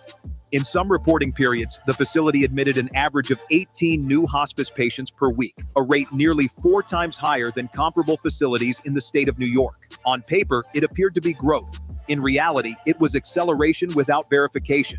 And behind that acceleration, something even more troubling began to surface. At the core of the system was a tightly structured hierarchy. Facility directors approved operations, administrative staff processed intake records, nurses handled documentation, and above them, third-party billing companies ensured that every claim moved smoothly through the system, flagged as valid, coded as urgent, and approved without delay. From there, the payment system was triggered. federal analysts discovered that each patient file was used to generate repeated billing claims, often charging between $2,000 and $5,000 per month per individual for treatments, medications, and specialized care that, in many cases, never existed. This was not a case of overbilling by mistake. This was not an administrative error. This was a system designed to extract money from those who could no longer speak, from patients who could no longer object, and from families who had no idea what was happening behind closed doors. A machine designed to convert vulnerable elderly patients into billing entries, and those entries into millions of dollars. And as investigators dug deeper into the records, a new question began to form. If the data at this level had been compromised to this extent, how much of the system built on top of it was affected? Because what investigators were looking at was no longer just a case, it was an infrastructure. Keep following this story if you believe the truth matters more than silence, because what comes next will expose just how deeply this system was built on fraud. At 6:47 a.m., the investigation reached a decisive turning point. What began as a review of patient records was no longer about individual cases. It became an effort to understand the mechanism that made all of this possible. Inside a highly secured administrative room, federal analysts began extracting data from the facility's internal network, billing software, patient management systems, and encrypted communication logs. Within minutes, a pattern emerged. Not random, not coincidental, but structured. Every misclassification, every questionable certification, every continued payment followed a sequence. At the center of that process were 29 licensed nurses, each assigned specific intake and evaluation roles. On paper, their responsibility was to assess whether patients qualified for hospice care. In reality, their evaluations showed a deeply troubling consistency. Over a 24-month period, these 29 individuals collectively signed off on more than 3,200 hospice certifications, with approval rate exceeding 91%. That figure alone defied medical probability. They were the core actors in this operation, individuals who helped generate personal profit from human lives. Within that same 24-month period, this internal mechanism generated an estimated $1.2 billion in high-value reimbursements, most tied to patients whose medical conditions had been artificially exaggerated. Inside a secured on-site digital lab, federal financial analysts began tracking the flow of money tied to the network. What they discovered was not a series of isolated transactions. It was a financial system. Each fraudulent claim submitted to the nursing homes triggered a chain reaction. Payments from Medicare, Medicaid, and private insurers were processed within days, routed into accounts linked to the facilities, and then immediately redistributed through a network of shell entities. At first glance, these transfers appeared routine. But within the first hour of analysis, investigators identified more than 9,800 transactions following the same pattern, each broken into amounts ranging from $95,000 to $148,000, carefully structured to avoid federal reporting thresholds. This was not coincidence. This was intentional. And once the money left the primary accounts, it did not stay in one place. Funds were routed through companies registered as medical supply distributors, rehabilitation equipment providers, and consulting services, entities that, on paper, appeared legitimate. But deeper analysis revealed that many of these companies had no physical offices, no employees, and no real operations. Their only purpose was to move money. From there, the funds were transferred into a second layer of accounts, often spread across multiple states before being moved offshore. Investigators identified financial links to accounts in the Caribbean, Eastern Europe, and Southeast Asia, regions where regulatory oversight is weaker and tracking becomes significantly more difficult. Within just 6 hours, federal teams mapped more than 73 bank accounts directly connected to the network. By midday, that number had grown to over 140 accounts, holding approximately $86 million in liquid assets, only a fraction of the total funds that had already been moved beyond reach. Federal investigators now believe that a portion of the embezzled money was funneled into interstate drug distribution networks, supporting the transport of hundreds of kilograms of illegal substances across state lines. Money from the federal welfare system, now sustaining criminal infrastructure on a much broader scale. One system feeding another, one network reinforcing the next. According to federal analysts, the financial structure behind this operation was not only complex, it was deliberately engineered. This was not spending, this was reinvestment. And by early afternoon, one conclusion had become... Listen closely, because this is a solemn promise. This will be the last pair of dentures. Become clear. This was no longer just a healthcare fraud scheme targeting the elderly. It was a complete financial network, one capable of moving billions of dollars across borders with precision, speed, and near total anonymity. A system built not just to steal, but to disappear. This operation was never about treating patients. It was about managing a pipeline where human lives went in at one end and revenue came out the other. If you believe the elderly deserve protection, not exploitation, comment "protect them," because what happened here must never be allowed to happen again. By 7:34 a.m., the scope of the case had shifted once again. What began as a tightly controlled operation inside a single nursing home in Bronx was no longer confined to that building. Data extracted from internal systems had begun to expand outward, crossing state lines, crossing institutions, and reaching into a network that had been operating quietly for years. This facility was no longer under investigation. It was the starting point. At exactly 7:41 a.m., Federal Command authorized expansion. Within minutes, multi-agency task forces were activated across 4 states: New York, Florida, Texas, and Illinois. More than 420 federal agents, including units specializing in financial crimes, healthcare fraud enforcement, and drug intelligence, were deployed simultaneously. This was no longer a routine audit. This was a nationwide sweep. By 7:05 a.m., 27 additional locations had been identified and placed under immediate surveillance. These included licensed nursing homes, rehabilitation centers, billing companies, and third-party medical contractors, each connected through shared transaction channels and overlapping administrative accounts. And inside those locations, the pattern was unmistakable. Rows of encrypted workstations, dedicated servers running billing and routing software, online dashboards tracking patient intake, certification status, and most critically, the real-time flow of money. Financial analysts working in parallel began mapping the movement of funds. What they uncovered revealed a system designed not only to extract money, but to distribute it. Over a 36-month period, more than $1.8 billion in fraudulent healthcare payments had been broken into smaller transfers, typically $4,000, $7,500, $9,200 at a time, just below federal reporting thresholds. Within 72 hours alone, investigators traced more than 2,900 separate transactions, all originating from fewer than 60 primary accounts.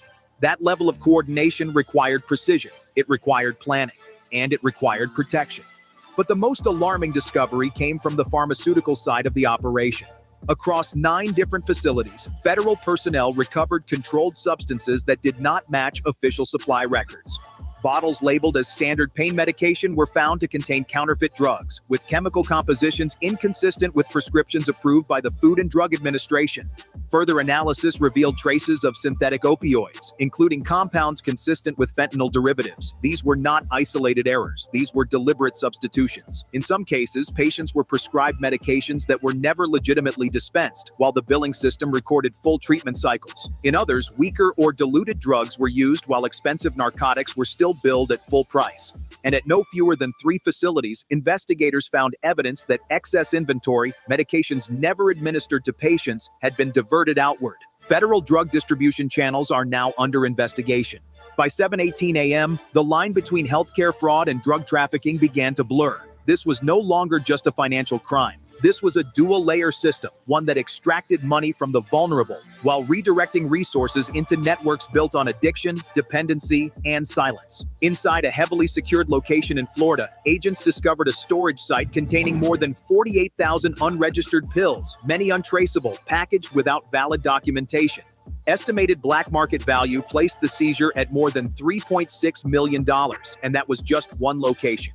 As the evidence continued to build, one conclusion became unavoidable. This network was not operating in isolation. It did not stop at billing fraud, and it did not end with patient exploitation. It had expanded, it had adapted, and it led to something far larger than anyone inside that Bronx facility had ever seen. Because when a system designed to care for the elderly becomes, at the same time, a pipeline for illegal drug distribution and financial exploitation, it is no longer broken. It is something else entirely.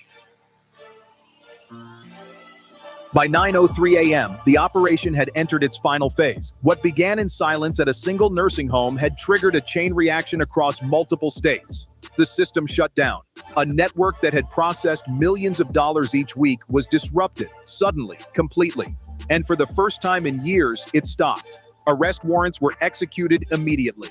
Inside the facility in Bronx, Federal agents escorted the director out of the building in handcuffs. No statements, no resistance, just a controlled removal from an office that, for years, had operated as the center of a system built on manipulation and approval. At the same time, across the connected network, 29 licensed nurses and multiple administrative staff were taken into custody. Not for minor violations, not for procedural errors, but for their direct roles in sustaining a structure that generated billions of dollars. Each individual had participated in a process that, step by step, transformed patient care into financial profit. And now, that process had come to an end. Asset seizure teams moved in immediately. By mid-morning, federal authorities confirmed the seizure of more than $620 million in assets, including $94 million in cash, multiple forms of cryptocurrency, and equity stakes in shell companies used to redirect fraudulent payments. More than 1,200 bank accounts were frozen within hours, cutting off financial channels that had operated continuously for over 3 years. The scale was staggering, but the impact went far beyond money. Within the healthcare system, emergency protocols were activated, payment operations were suspended, verification procedures began across thousands of records. By early afternoon, more than 38,000 patient files linked to the network had been flagged for immediate review. Families began receiving notifications. Payments were delayed, accounts were locked, and for many elderly patients, some of whom had depended on these services for years, the disruption was immediate. At several facilities, care schedules had to be reassessed within hours. Medication records were rechecked. Treatment plans were questioned because the system they once trusted was no longer stable. Federal investigators later confirmed that at least 11,400 individuals had been directly affected by fraudulent billing tied to the network. Many of them were over the age of 70. Many had no idea what had been done in their names. For them, this was not just a legal case. It was a personal loss. By the end of the day, 64 individuals were facing formal federal charges with more than 130 additional suspects under active investigation. The charges ranged from large-scale healthcare fraud to conspiracy, money laundering, and violations involving controlled substances, each carrying the potential for decades in federal prison. But even with arrests, seizures, and indictments, one reality remained unchanged. The system did not break overnight. It had operated this way for years, undetected, uninterrupted, and unchallenged. And for millions of Americans who rely on nursing care, rehabilitation, and long-term medical support, the damage was not only financial, it was something deeper. Because when institutions built to protect the most vulnerable are used to exploit them, the question is no longer how this happened.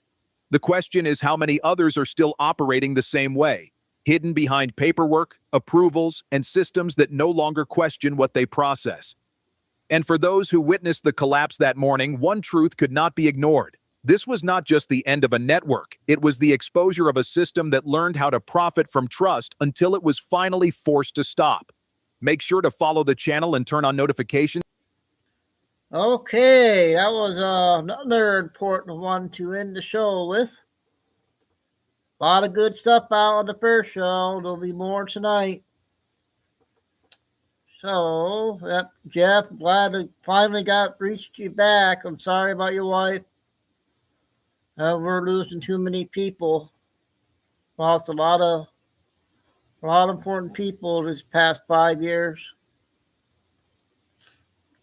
But I've been on every day since 2020, not every day, but been doing this.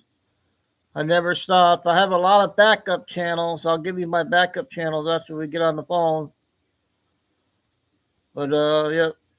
All right, so thanks so much. Okay, Bingo, Carol, Lucy, Tim. Was Carol in here today? I can't remember if she was busy today or not. But I got some clips on that fake dinner too, Flying Eagle.